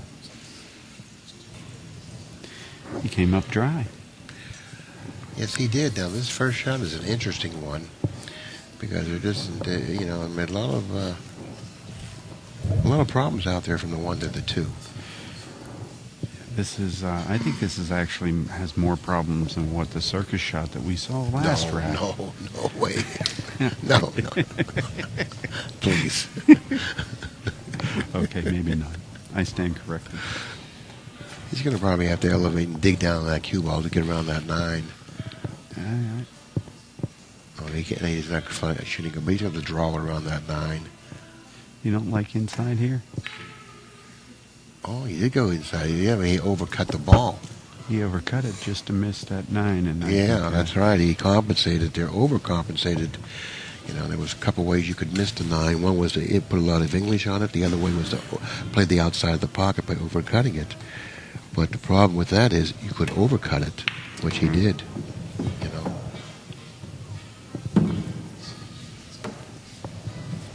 Nice position on the 2, playing position in between the 5 and the 7.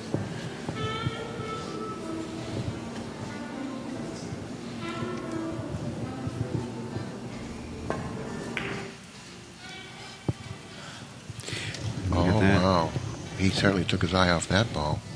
Here, he was guilty of playing position and not making not making the ball. You know, you really can't take the ball for granted. You know, Right. That's what happens. That's a common error that you know, a lot of players make. You know, when they miss a ball that was as simple as that shot, Right. they just take the ball for granted. Yeah, they're playing position in their mind, and they think the ball's a gimme. Well, what they're doing is they're thinking that the shot is automatic, and they're only playing position. And the shot isn't automatic. No matter how simple a shot is, it's not automatic. You know. Well, I think we're all guilty of that, but you know, do it a couple of times in an important situation, and you'll realize how easy it is to do.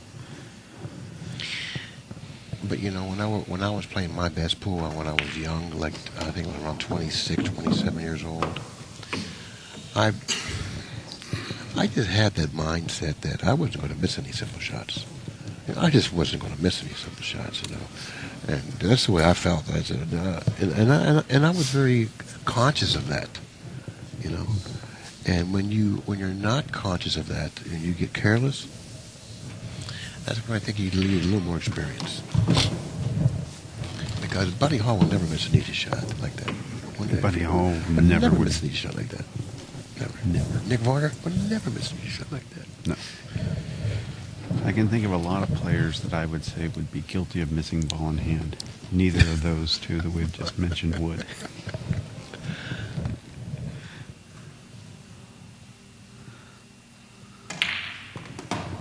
I should say a young Buddy Hall or a young Nick Varner. I'm sorry. Because we're talking about a young Mike Dechaine. And I think that he needs to be a little more concerned about making all the balls you're supposed to make, because that's what you really have to do to succeed on a pro tour and be a high finisher. Right. You have to make all the balls you're supposed to make. if you can get yourself to do that, then you got a real good chance. Agreed.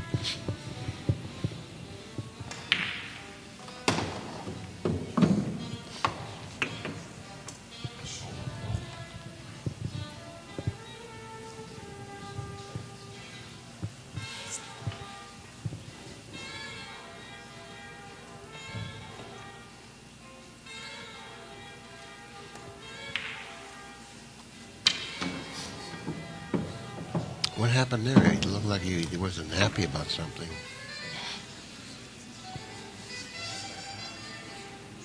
Not sure. I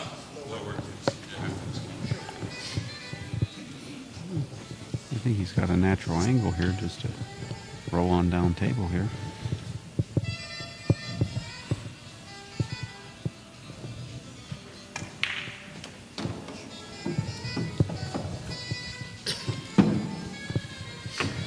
Well, he mentioned something to Ken Schumann. I don't know what it was, but he was concerned about something. But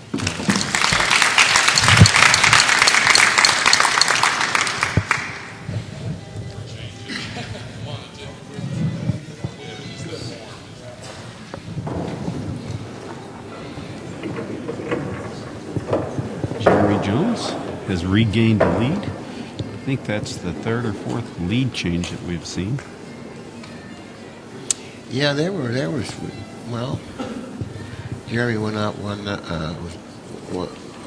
I should say Mike Dechaine went 1-0, and then Jeremy regained the lead of 2-1.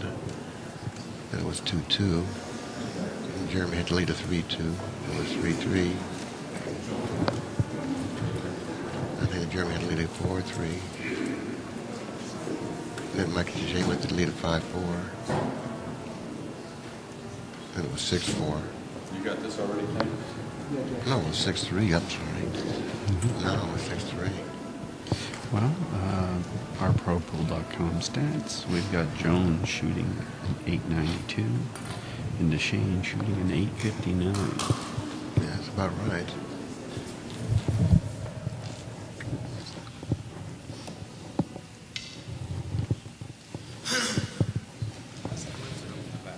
Just the pressure of the balls going.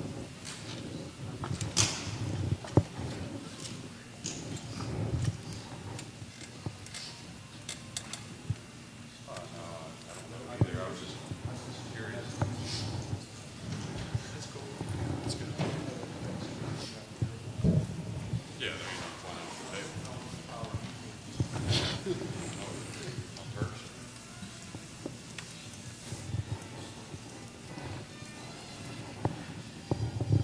If anybody wants to make this party a little bit more merrier, you can always hit the little F and T icons at the bottom of your Ustream player.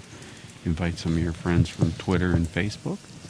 It'll open up in a separate window, and they actually do most of the work for you here at Ustream, and they can send a link for you. So just a couple of clicks of a button, and we won't even stop the video. Is there any way to tell how many people are listening to this or watching this? There are ways, yeah. We can, Yeah.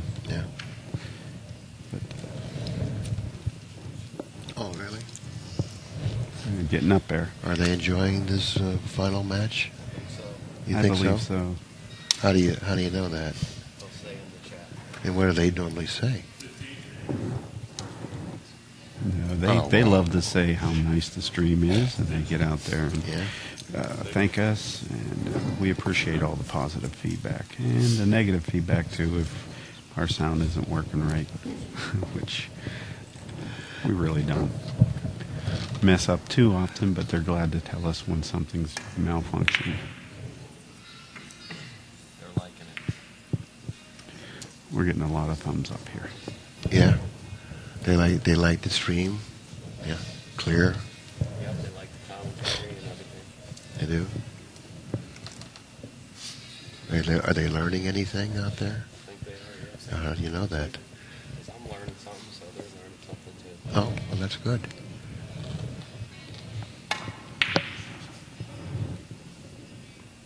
He allowed the cue ball to get away from him slightly there, and that's what he didn't want to see.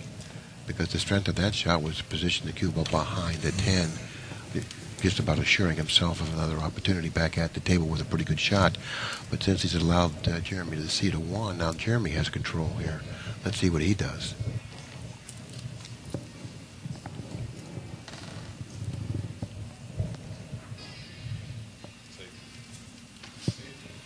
Now Jeremy figures to bank the 1 up table underneath him now, or up there, and reposition the cue ball possibly behind the 9.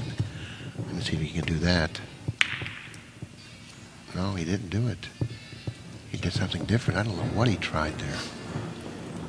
I don't know, but I know that he's not happy with it. Look at the emotions there. I don't know what he had in mind. I mean, sometimes you watch a shot, and after it's over, you see the results of the shot, you still don't know what the guy had in mind.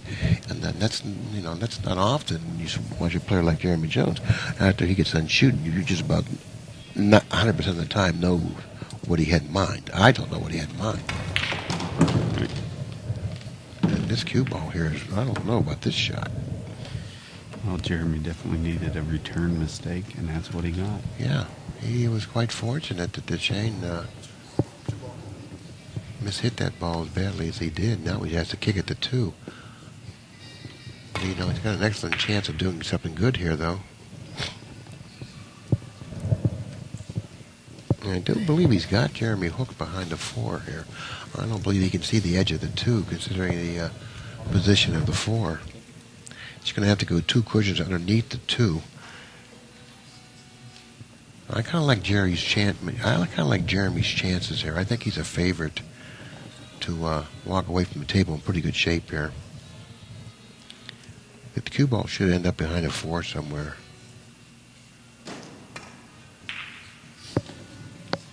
He went too deeply behind the 2. But that's great. That's even better. Now he used all those interfering balls in the center of the table for protection. Exactly. Exactly what? Use all those balls over there. and all those balls in the center of the table. He's got the gauntlet laid down.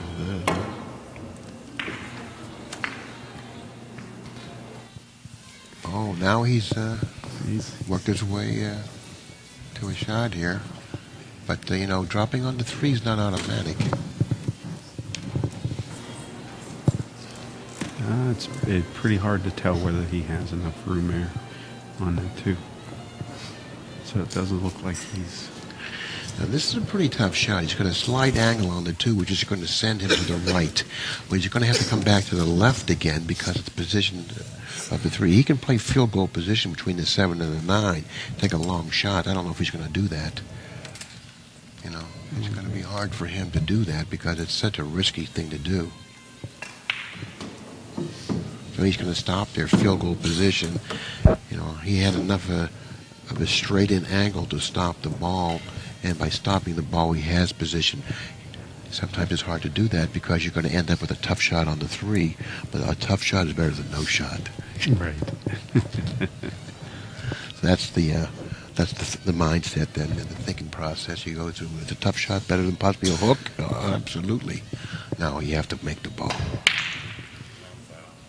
Well, yeah. He fouled the ball. He moved the 10 ball. He moved the 10 ball. And, you know, again, a couple of mistakes. And he's looking up in the air like, how did I just do that?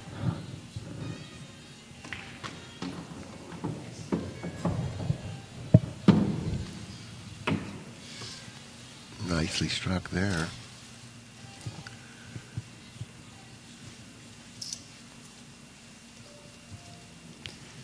You know, this isn't really that simple, this run out, because of the position of the 9. You know, it's blocking off of a nice part of the table where he would like to be for position of the 7. Well, he's supposed to bring it back there. Now he made a great shot there. He got, you know, pretty straight. See, but he can keep control of this ball. He may end up shooting this 7 down in the corner pocket where he is himself right now. Yeah, he's going to do that, but you know, to get back to he's going to do the other thing. Yeah. See, what I was saying is, by playing position for that pocket, then you're going to go away from the 8. then you got to go back again. So therefore, that's why I said this isn't that simple, this out. But he was able to get it back for the side, the 7, which was a much better shot, because now playing position from the 7 to the 8 is much simpler shooting it in the side than it would be if you would have shot it in the corner. Where, as I mentioned, by playing position for the 7 in the corner, he's going away from the 8. Referee.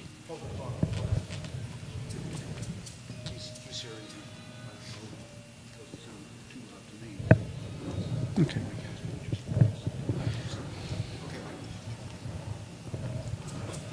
Thanks, guys.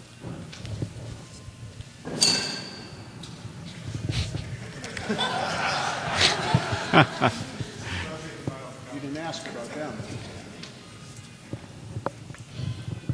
Well, I guess he wants us to be quiet. Does that mean that we have to be quiet for the remainder of the match, or just when he's at the table? Oh, no. I think it's just for this one.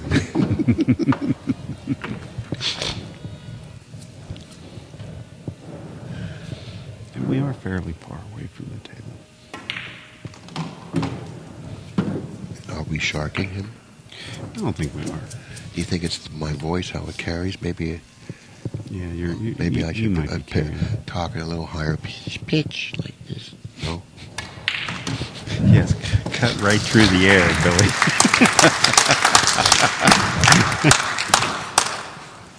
How about this? How about when Dechaine's at the table, you do all the commentary? And then when Jeremy's at the table, I'll do most of it. Okay.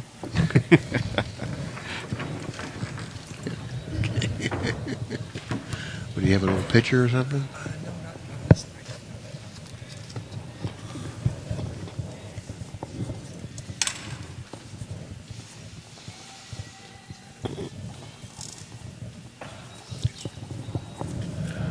Okay. All right.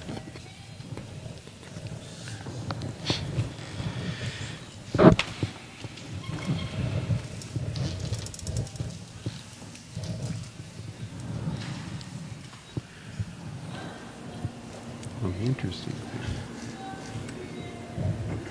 Dechaine has a real good break, and it hasn't been showing up. He has missed, I'd say, 5 to 7 breaks. I might remember 1 or 2 that he hit solid and had an ability to run out. And I don't know whether it's the table that's doing it or both players are just breaking poorly. He keeps peace.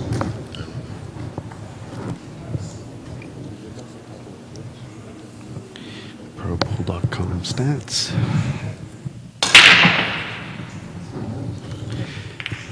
Coming in here, and again, he lost his break a little bit there. Okay, what's the word here? Are we allowed to talk now? Yeah. I don't know how to talk at a little while. What's the deal here, Ken? Well, I don't know what to say,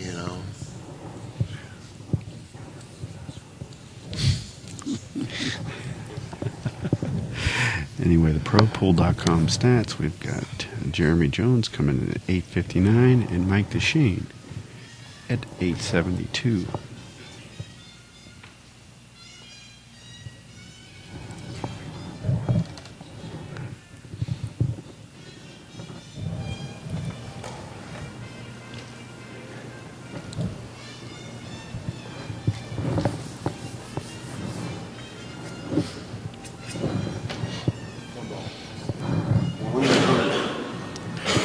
Oh, he's going to play this shot. He's just called it, made it aware to referee Ken Schumer. What's happening here? He's playing the 1 ball. He's playing the 1 or the 8. He said he's calling the 1 ball. Do it. Looked more like a safety, and since the 2's down in the corner, if the 1 did go, he'd keep shooting. Played the 1 ball. I thought the 8 blocked the pocket. Well, I guess.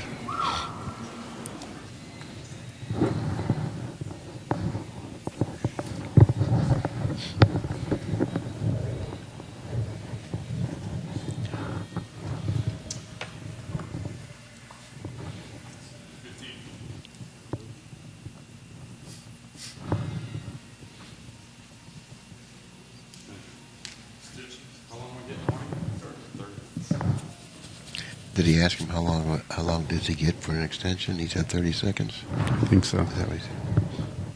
Okay. I guess this is a real problematic situation that he's confronted with here, because he feels he's going to need more than 30 seconds. Or possibly, what is he doing here? He's going to try to tie something up? What's he doing?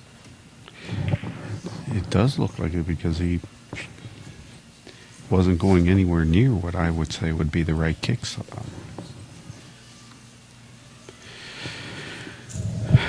Well, I'm pretty convinced that he can shoot the 5 off the 9 and open that all up. So at this point here, the 6 and the 8 seem to be one set of problems, and the 3 and the 7 seem to be the other set. But I think the 3-7 can be overcome.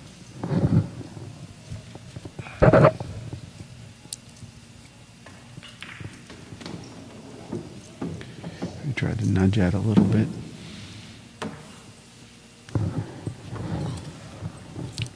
I guess he's going to play the 3 in the side, because that seems to be why he played position for the 2 the way he did. I agree. Come off the rail, put the 4 down in the corner. And I think what he's going to try and do is make the 5 carom and draw back behind the 6. And see if he can get to either relocate the 6 and or just get behind it and shoot it in another pocket. The 6 doesn't pass the 8? It does not look like it has a big pocket. Yeah, you're right.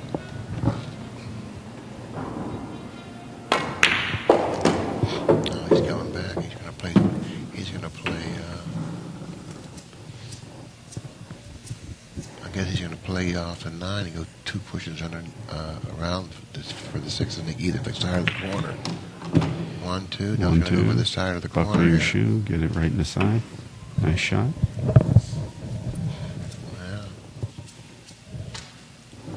Yeah. So that was nicely done.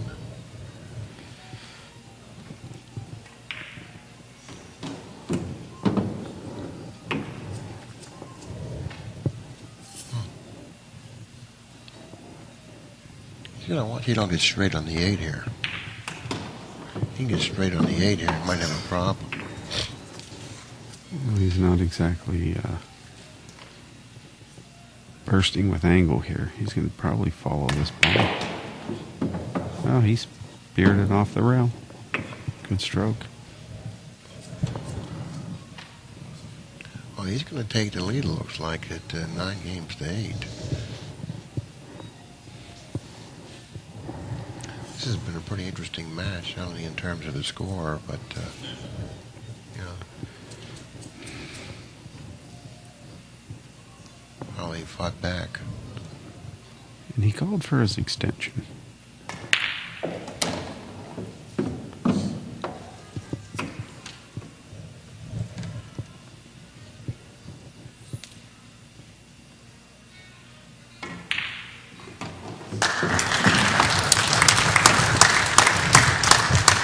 A commanding 9-8 lead, I might add. What's the difference between a commanding 9-8 lead and whatever you call the difference? What's the difference? What is a commanding 9-8 lead? I don't understand that. Yeah. What does that mean? Commanding 9-8 lead. He took that game. Jeremy didn't give it to him. Right. Oh, okay. Well, I'll tell you, these guys have actually been seesawing back and forth. It's an interesting final. It is. It's very interesting. If only we would be allowed to talk. We would make it more interesting. I think what we need to do is get bigger monitors and go in another room. Well, you gotta have that, like Akistas said, you gotta have that Plexiglass. whatever. Yeah, a little booth. Most times we don't run into positions like that. I know. I'm sorry. That's all right. We'll have probably have more equipment like that Since in the we're future. just using the monitor as opposed to the table, actual table, why don't we just get a canvas and throw it on top of this and just... Oh boy. Oh boy, he missed that break badly. Very poorly. No, that's he can't. That's something he really couldn't afford to do at this juncture of the match. Okay, he's already behind 9-8, and it's getting late in the match, so therefore mistakes are magnified because the opportunities are going to be few from this point on. And let's face it. You make a mistake like that on the break, it can mean 2 games. Mike only needs 3. That's my point. Jeremy it's can late be, in the match, mistakes are magnified. Well, because of the opportunities you figure to get from this position on out. Mike can be on the hill before Jeremy gets to shoot again. And it could be shooting the same shot he just scratched on. ProPool.com stats coming in with Dechaine shooting 886 and Jeremy Jones shooting 842.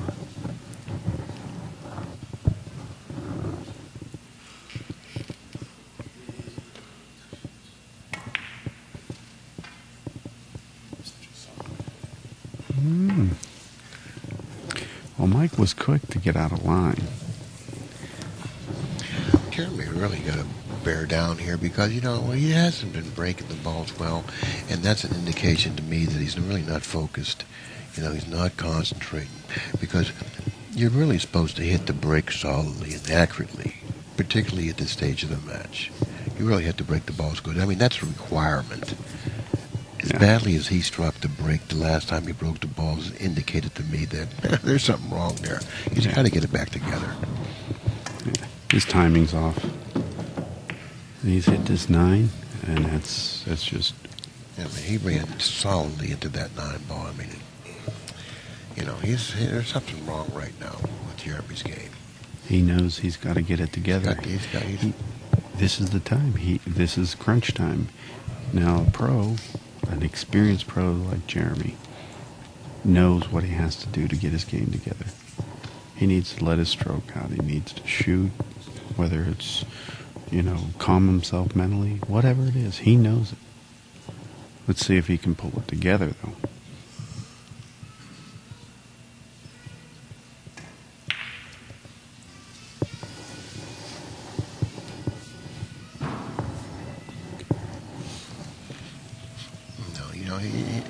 And Dechaine, gave him really a good opportunity to get back into the match with that miss on the, I believe it was the 4 ball, whatever it was. Mm-hmm. Jeremy should have really taken advantage of that, and he's faltered to do that. He failed to do that, so he failed to break the balls well. He failed to take advantage of that opportunity. Looks like he opted to play out safety there, opposed to going for the ball. I don't know about that shot. I thought he had a pretty good bank. Yeah. Well, I think he's trying to catch Jeremy making in a point of weakness. Well, he may be a little bit too careful. This could be a pretty weak momentum switch right here. If Jeremy can make the 5 ball here. And, he's not going to be able to hit it straight on the face, but he'll be able to run this cue ball and probably get a shot on the 6 on the other side at the velocity that he's probably going to hit this ball. Well, I like his chances here. Run down into the corner around the 8. See if it spins. Oh. Look at that. You see, and that's exactly what I was talking about. Dechaine had a good bank on the 5 ball there. He opted to play it safe. Sometimes you can play overly careful. When you do that against a top player, it can backfire on you. Sure can. Okay. Now, Jeremy was struggling. Why give him an opportunity? Go ahead after him. Go after the juggler there. Go ahead and bank that 5 and take control of the match. That was allowed Jeremy at the table, right, with the shot. And Jeremy's got to get it together, though. He hasn't been playing well the last couple of racks.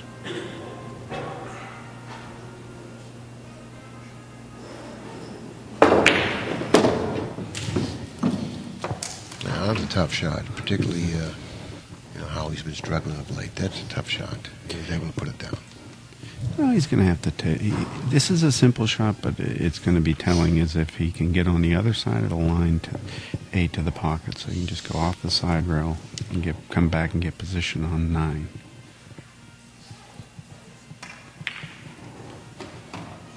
No, he don't like it. He don't like that. He just hit that. He's dead straight. He didn't like it. He don't like this shot. Now he's gonna make a good shot here. Straight in. He's gonna draw that rock back. Pretty good stroke there. Nicely executed shot there. Yeah, you can soft draw this, or you can go cross table. From our vantage point, I don't know what he's better off doing here. Oh, he hit it. Looked like he almost caught it on the 50 there for a second. Yeah, I know. But he was on that line to where he could have probably gone either way, I think. But this should be handled easily. This will tie the match again, won't it? We'll be back at 99.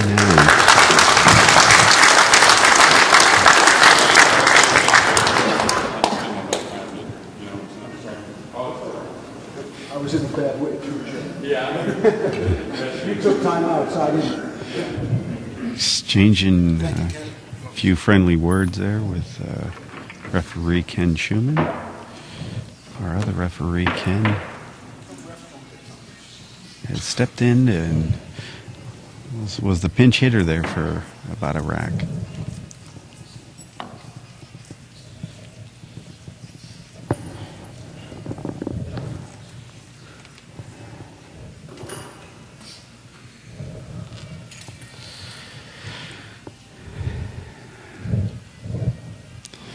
Tell you what, this was a really nice setup here for a tournament. I mean, it was really professionally done. I really, appreciate all the work that was done here to put this tournament on, to show it the way they've been showing it. Well, promoter BIDAVIET really loves the game of pool, and he wanted to host events that would put pool into the best light possible. And this event is truly spectacular. And we're proud to be here, and we're glad to be in an era where somebody like BIDAVIET is coming along. Oh, I don't know the man personally, but for him to take on something like this, put it together like he's done, he must really have a love for the game, like you say, because he certainly isn't going to make any money with this. He's going to lose quite a bit of money, and he probably understood that going in. Right. Well, furthermore, he even played in this event. Oh, really? Yeah. I won't get into how he fared, but he did play. He loves to play. Good. Does he play one puck? Is he gamble? It's my kind of man. Well, the ProPool.com stats coming in here is Jeremy Jones is shooting an 8.23, and Mike Dechaine is shooting an 8.89.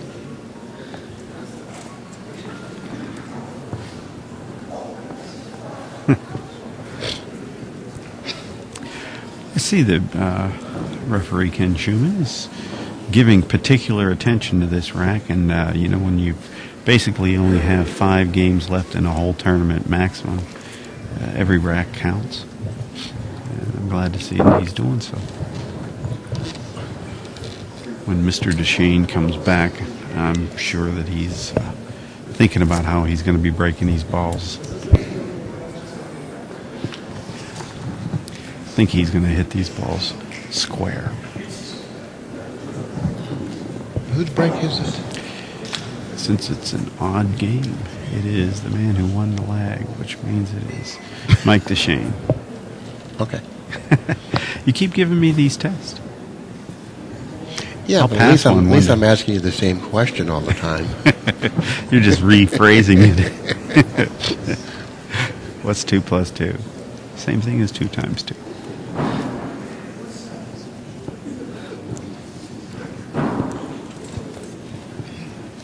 This truly is a beautiful hotel, is it not? Yes, it is. Yeah, it's a real nice, matter of fact. And this convention center here is real nice as well. Nice spacious room. You got a lot of room between tables. Nice, very nicely decorated room.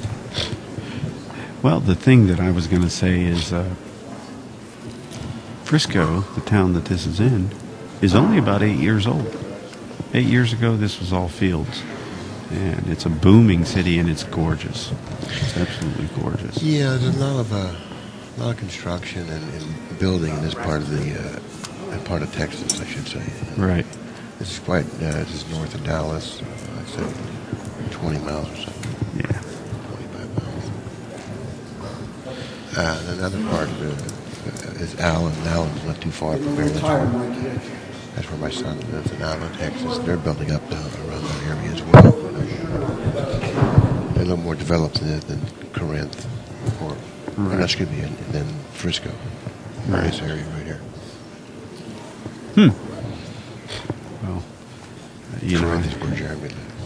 Gotcha. Well, I can tell you right now, we went down to the Legacy area, Legacy shops, and it's just incredible. Incredible. If it hadn't been, 40, 50 mile an hour winds, I think it would have been, absolutely perfect. But, just a lovely area. This is a great hotel. Mr. Mazat could not have picked a better location. Where does Mazat live? I believe he's living in Curacao now. Curacao? Yeah. Okay, that's cool. You ever been to Curacao? No. I've been down there. The weather's beautiful down there. Wow, he struck those balls nicely. He hit the one solid. I told you it hit him great, didn't I? He came back geared up for action. He didn't make a ball to break as well as he struck the one. And as hard as he hit the balls, he didn't get a reward for it. Yeah. Hey, that's pool. And he said to himself, I saw the hit me, he was really unhappy about it.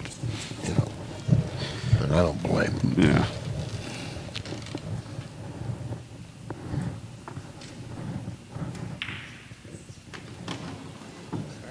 Come on, you gotta get. See, he's got out of line here. He's got an angle on it too. He might have to go toward the 6 here. And the 10, I don't know.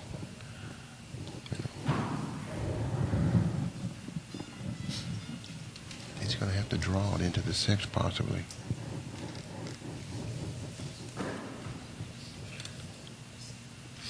You gotta draw it. Maybe you hit the top of the 6 there or something. Maybe. I know there's no future in following it. So I think he's got to take his chances with the draw. No, watch out. Watch out. No, he may be able to do the field goal position that Danny DiLiberto likes to talk about. Yeah, that's possible, but then again, you got to play position from the 4 to the 5. You have an option here. Here's a decision to make. You can go with a high ball and follow it and get on the other side of the 9, or you can stop and play position and take the cut on the 4. I think he's going to choose high Q. Makes more sense. Great shot. Threaded that needle just fine. What was the matter there? I guess. I think if we made him swear on a stack of Bibles, I think he was trying to go the other way there. I don't know, really. I think he tried to go in between those two balls. Well, I think he was trying to go toward the 9, maybe. Yeah. But now he likes his position. Now I think that he draws a cue ball back to about the same place, and he has 4 or 5 stop shots in a row. Yeah, but sometimes it's difficult to draw it back when that side pocket comes into play. That side pocket may be a deterrent of some kind here. So you dog your stroke a little bit, drawing it. Let's see what it does.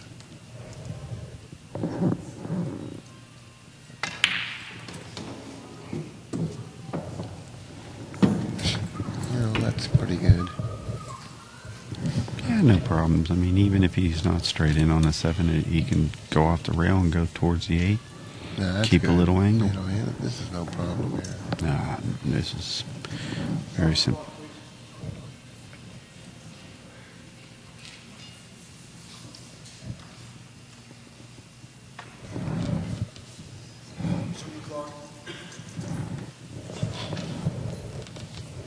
Maybe some pieces of chalk on the table. Jeremy had asked referee Ken Schumann to stop the clock. Oh, this is not good. He could have gotten trouble No, that's there. fine. I mean, he looked like he hit that ball a little roughly, but it fell in. But he's fine right here. Exactly. Talking about chalk, a tourist at home was telling me there's a company that makes chalk that costs $25 a cube. I think it's the Kamui chalk. Yeah, he says you never miss cue with it. I'd like to get me a couple cubes of that. I think I would. You I'd know? try it out. Yeah, right. Have you ever used it? And how did it make the hit feel? Was it like, did you feel it in the hit?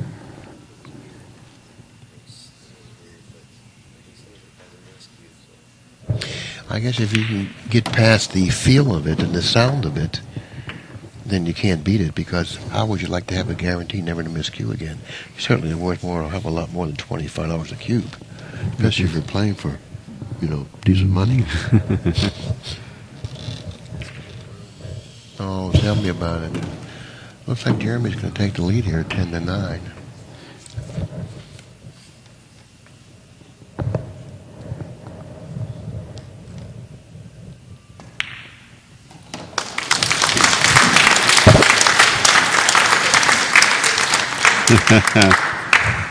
And somebody's in double digits. Right. I think Jeremy's going to take his second break.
Jeremy is back from his break. Before he breaks, let me update you on the ProPool.com stats.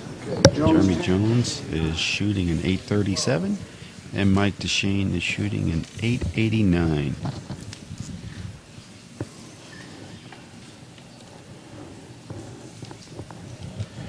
Now, do you think he's actually going to hit the break square this time? He's hit left, he's hit right, he's all over the place. The answer to that question is I do really think he's going to improve greatly from the last time he broke the balls, because he's a real smart player, he's a veteran player, and he knows that that was his undoing the last time he broke the balls. That's how he fell behind, and he's not going to let that happen again.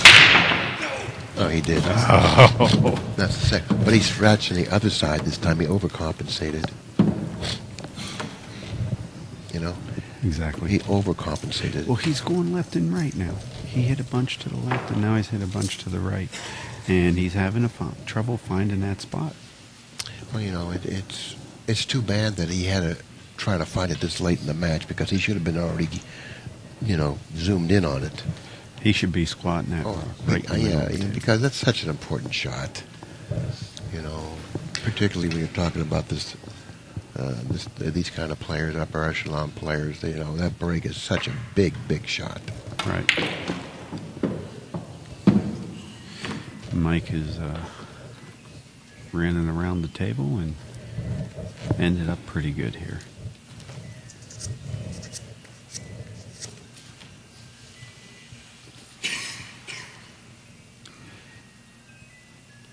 He can draw this ball out of there. See how he does it. Good shot, good stroke. Yeah, I've noticed his style of play is that he likes to go with that extra rail.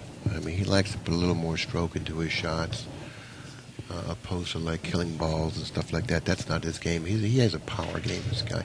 He really does have a power game. Yeah, that's the way he plays.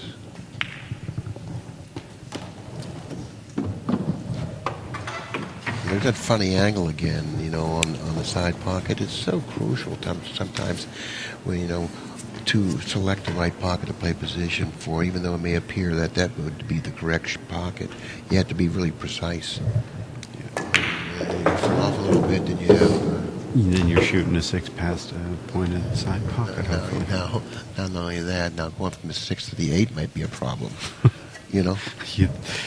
You might have a smaller position zone than what you wanted at the beginning of the onset of this rack. This is a pretty worthy note. Be careful when you're playing position for the side pockets. You can't really get careless when you play position for the side pockets because a little offline, you know, for position for the side can cost you the rack. Few inches could mean the end of your game, the end of your run. Look what he's done there. Look at this. That is just horrible there. This is... I mean, he may even foul the ball altogether. I think he did. And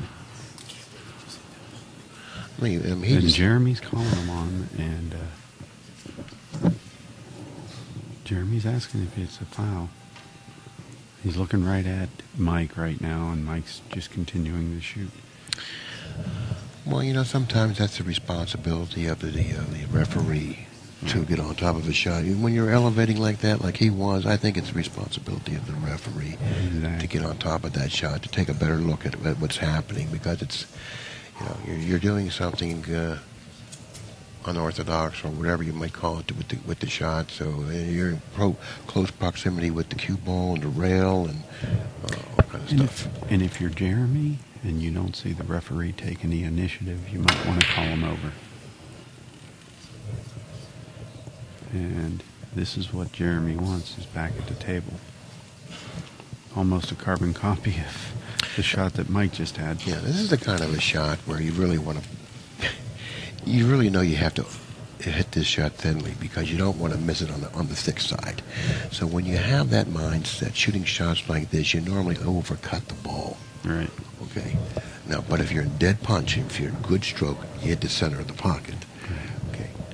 But this late in the match, you know, every game is so important. It's 9-8. You really don't want to undercut this shot. So you may, once again, he may overcompensate and overcut the shot. If he misses it, I look for him to overcut it. Right.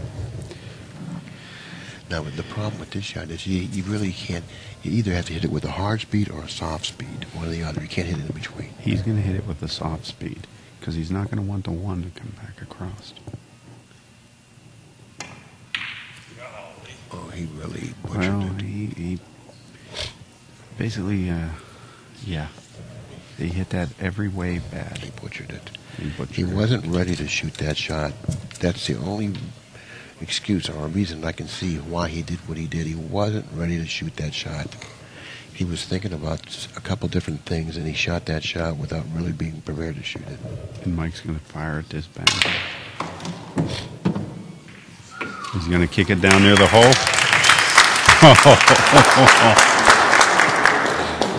How they rolling, folks?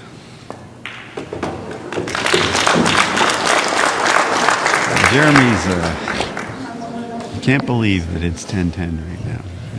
Well, he had a great opportunity to take a 2-game lead, you know, and I was so surprised to see him hit it as badly as he did and undercut it. You don't undercut that shot. You can't undercut that shot. That shot has to be hit thinly enough to, if it's missed, to be missed on the other side of the pocket. Yeah. Well, there was enough space there. That was the thing. It really was enough. I mean, when he hit that ball, I don't know what he was thinking of. You can ask him about that shot after this match is over, whether he wins or loses. It's better to ask him if he wins, though. Yeah. I'm going to focus on the positive things that he's doing, because that's what he should be doing. I think right now the positive things that he is doing are limited to just a few areas. He's relying on his experience, and he's adjusting. He has. What is it, like a Chinese fortune there you got there? It's exactly. It is my cheat sheet notes from the ProPool.com staff. They keep passing little slips of paper back and forth. I thought we were getting from a Chinese fortune cookie. Well, they were What does it say? flashlights. Jeremy Jones shooting 814, and Dechaine. Confucius say you should always play the professional side of the ball. Miss it professionally. And Dechaine, of course, is shooting an 880, and it just came to tie up the match. Okay, the last time he broke the balls, he didn't make a ball in the break, but he hit him well. This time he did pocket a ball, I believe it was, or two balls, one ball to break. And he's got a nice shot on the one. And it's getting pretty late in the match. Every game here is really, really big. And now we're playing 2 out of 3. Right. It's 10-10. Who has the hill first? In an alternating break, who has the hill first? It's pretty big. Well, not a whole bunch of problems after he makes his 2-ball, is there? Yeah, the balls are spread nicely over the table, and it just seems like they're, one ball is connected to the next. The 3 to the 5 seems to be... It's just the 8-ball. It's the only thing that he'll make a decision on in this whole rack, I bet. I don't know how that 8-ball is positioned in relation to that side, but the 7-ball positioned at the other end of the table, you would think that he was going to would play position for the corner. Oh my! Well, I tell you, he breathed differently when he shot that ball. He might have missed it. Yeah, he's.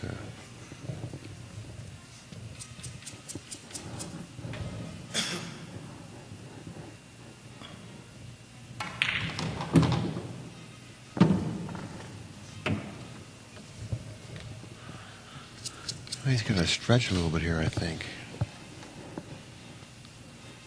So he's got to stretch here. I don't know if he likes this. He might have to play for the corner. Looks like he's going to play for the corner. He gave himself a healthy angle so he can come across table and not have to worry about too much. Well, a little too much of an angle if you ask me.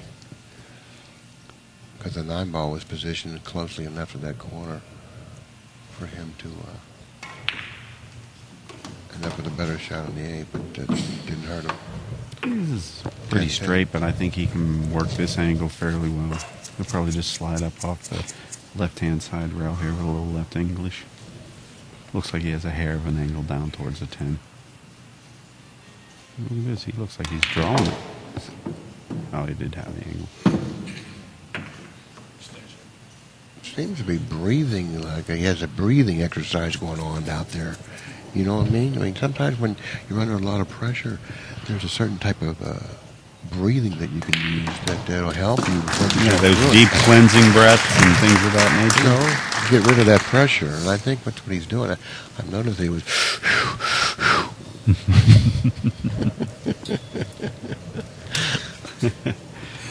Well, I used to do breathing techniques, but I never did them that way.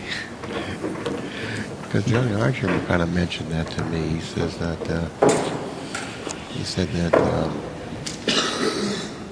he breathes a certain way before he shoots certain shots that relaxes him. I used to take deep breaths, hold it, and I'd raise my shoulders and I'd release, and dropped my shoulders and gave me a Were you talking about playing pool? Yeah. Oh. Yeah, I'm still talking about playing pool. What did you think I was talking about? No, I thought you were talking about sex or something. No, okay. Release my shoulders, get underneath, and get.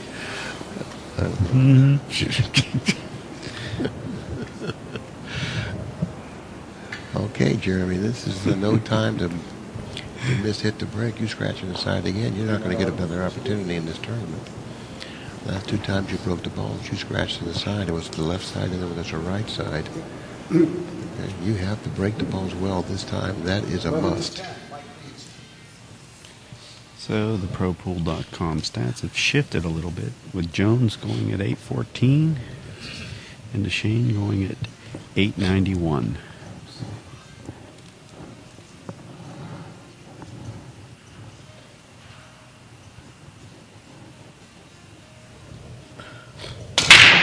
That's much better.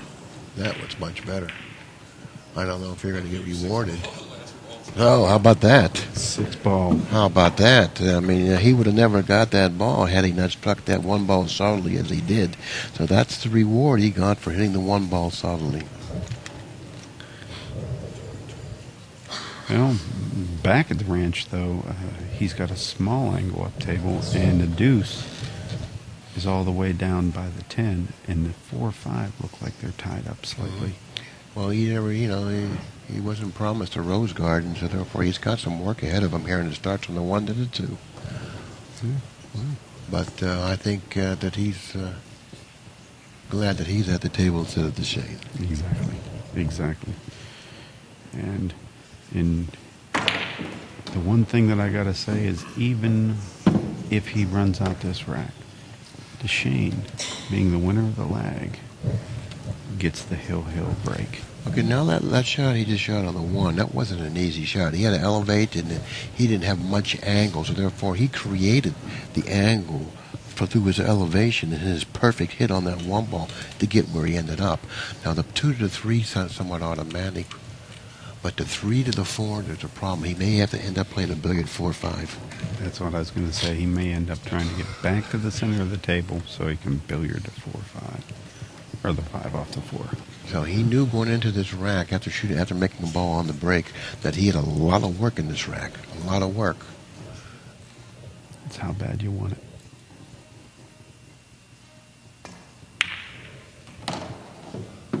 Now this is a big shot coming up here. I don't believe the 4 passes the 5, but the billiard's available.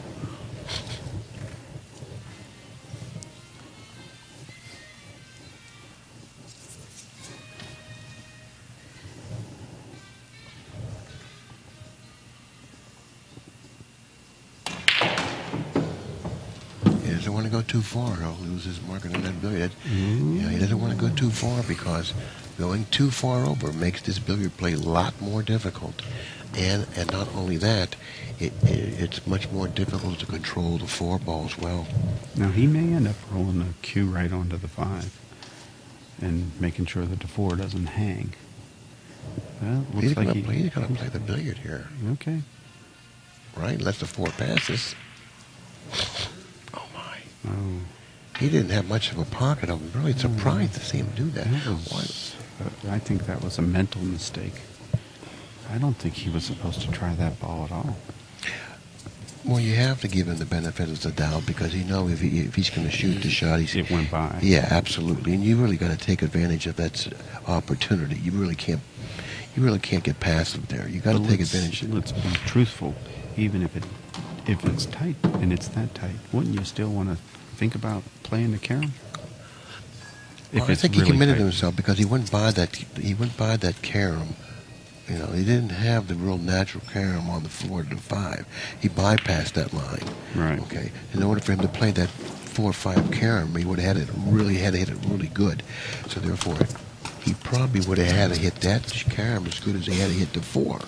But the 4 gave him a natural position.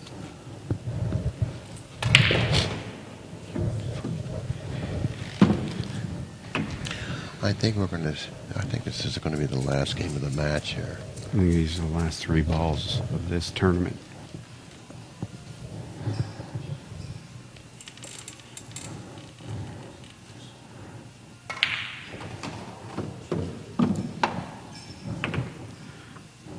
Mike has been bothering me for the cover of Inside Pool for a long time. Yeah. How about put my picture on it? I'm trying to sell magazines here, sir. Oh, excuse me.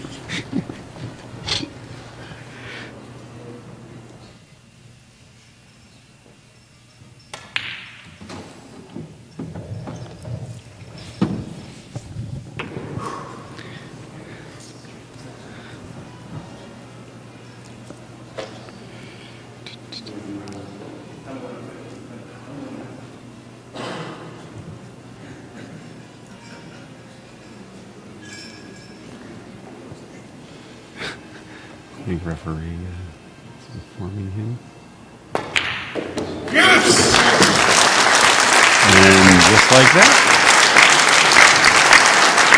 our 2011 Ultimate 10-Ball Championship men's champion.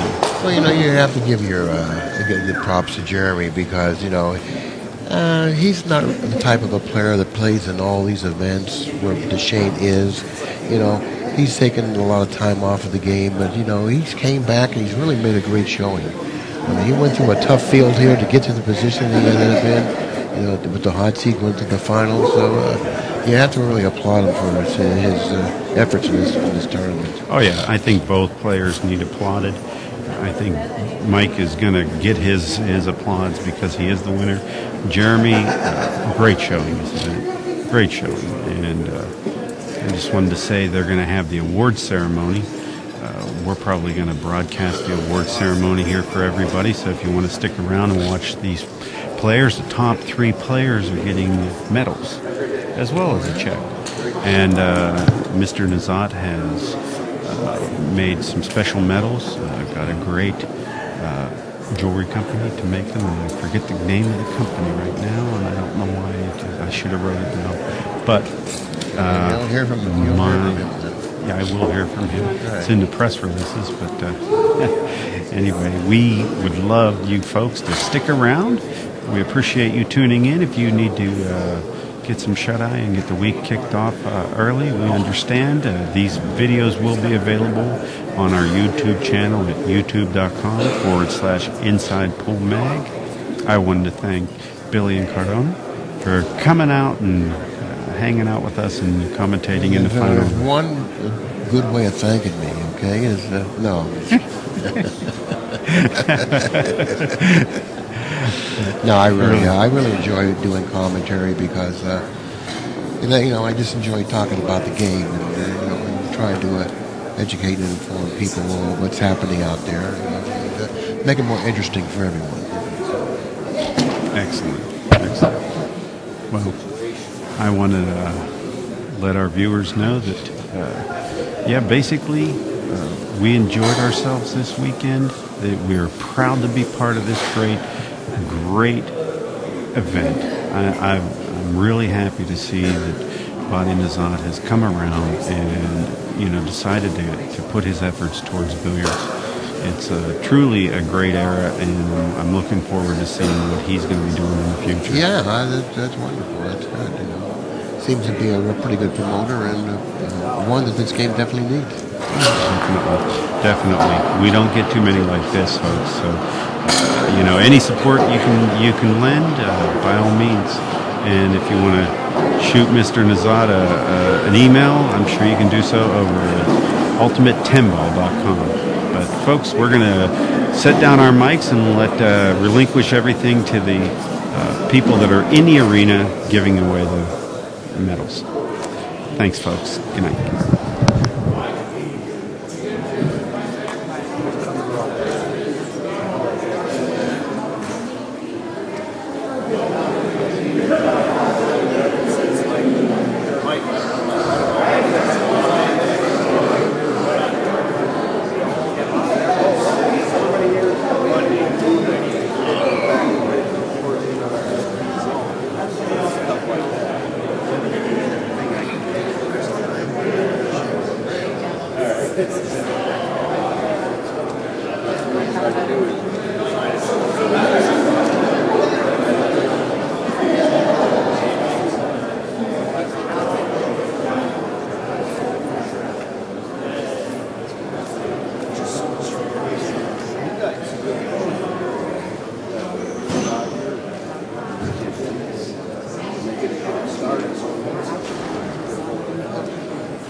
Right now, it's just paperwork.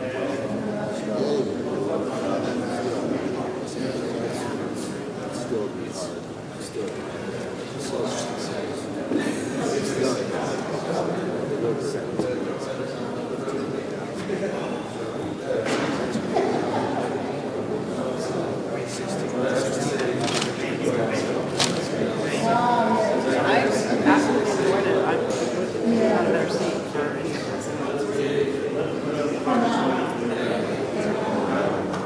Said he's interested.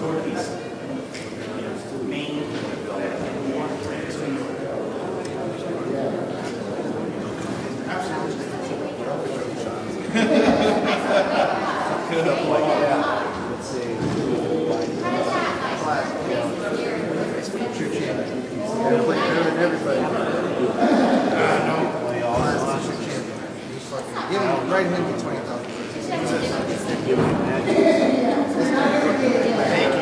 I was with my dad. Is he up?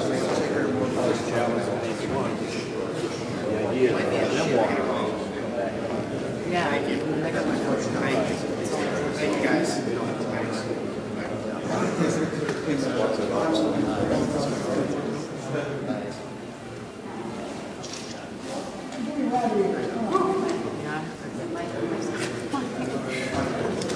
Well, I really do.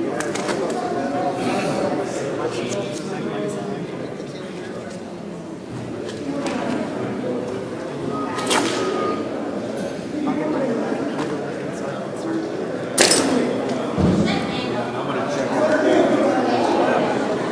touchpad to see if that's easier. Going to place check out right.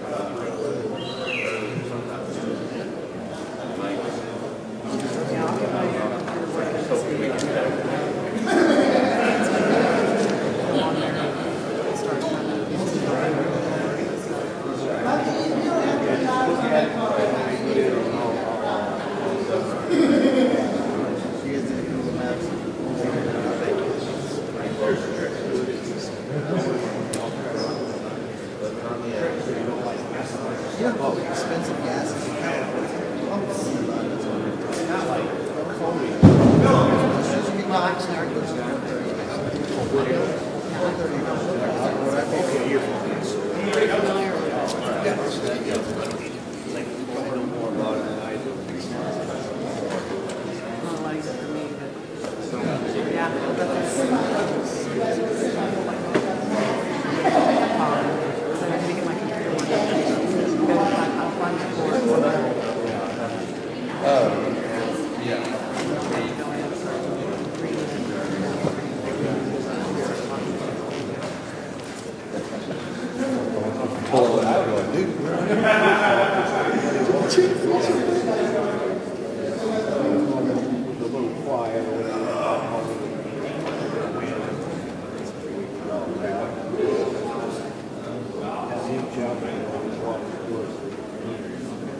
One way or another, get them on here.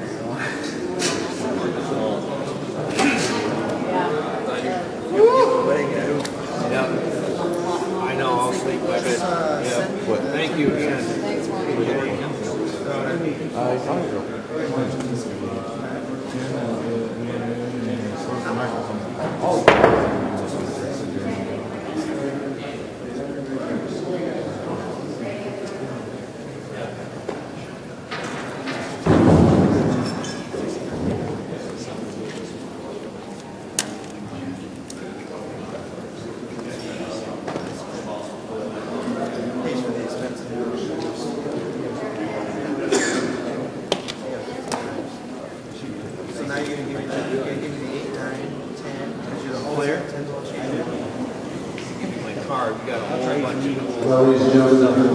many of us still have. We appreciate those of you that are here. All our medals to our top 3 of men's and women's divisions. I think the officials are probably getting ready to go on the airport pretty soon. I'll still take the 8 ball for 10 ball, Mr. Ultimate 10 ball.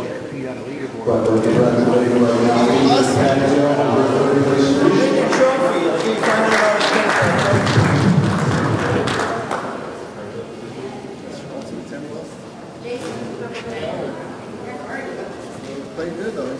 And up next, 3rd place, Ultimate 10 Ball Championship, Jason Clark from Canada. Great performance and awfully close to making the back in the finals with Germany. And you didn't see the last of this guy in the winner's circle, that's for sure. Jason, great job, my friend. Okay, we'll see you in Las Vegas.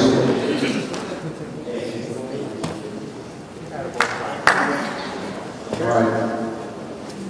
Our 2nd place finisher.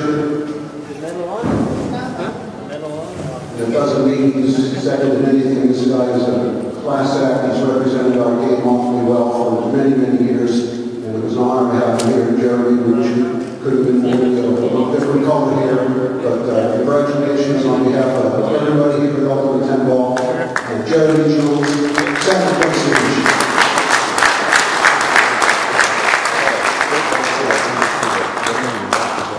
Jeremy's going back to the silver store and find that medal in about 20 minutes.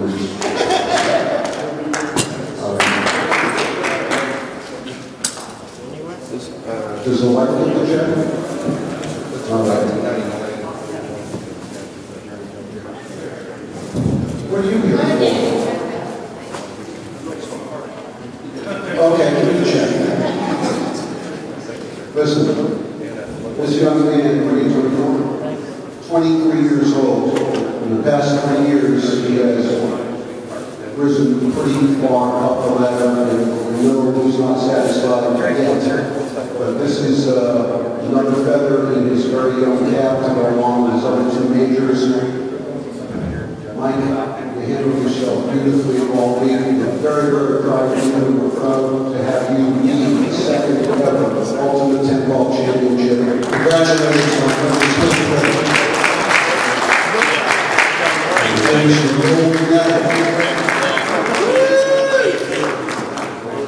a Dechaine, then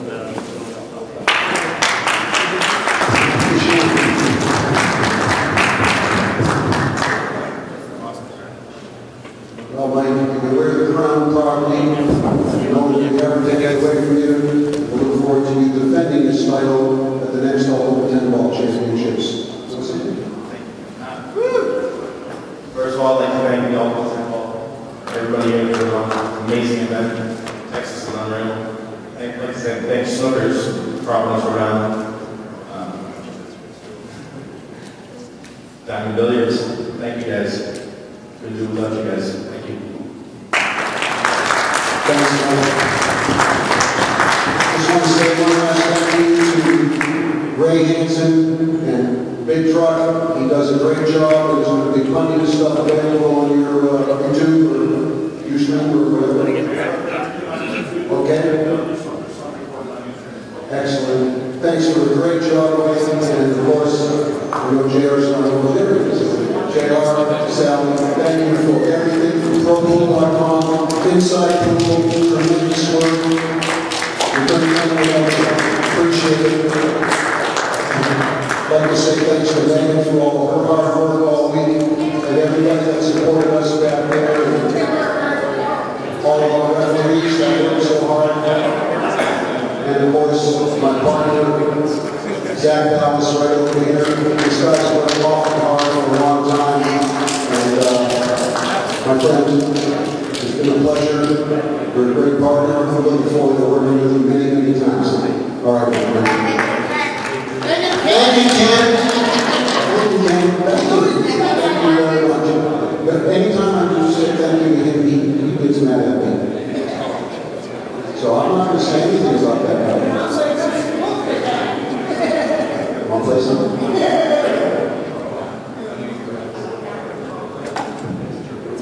All right, thanks again, everybody. Travel safe wherever you're going. Happy Easter to you all. And stay tuned for the news of the next Ultimate 10 Ball, wherever it may be. Good night, everyone.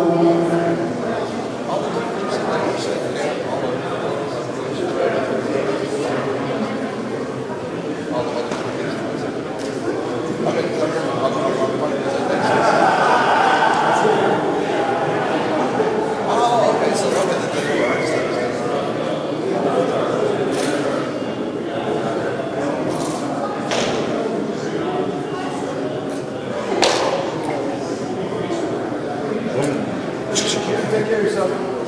Let's talk to you and paths will cross again. Oh, yeah.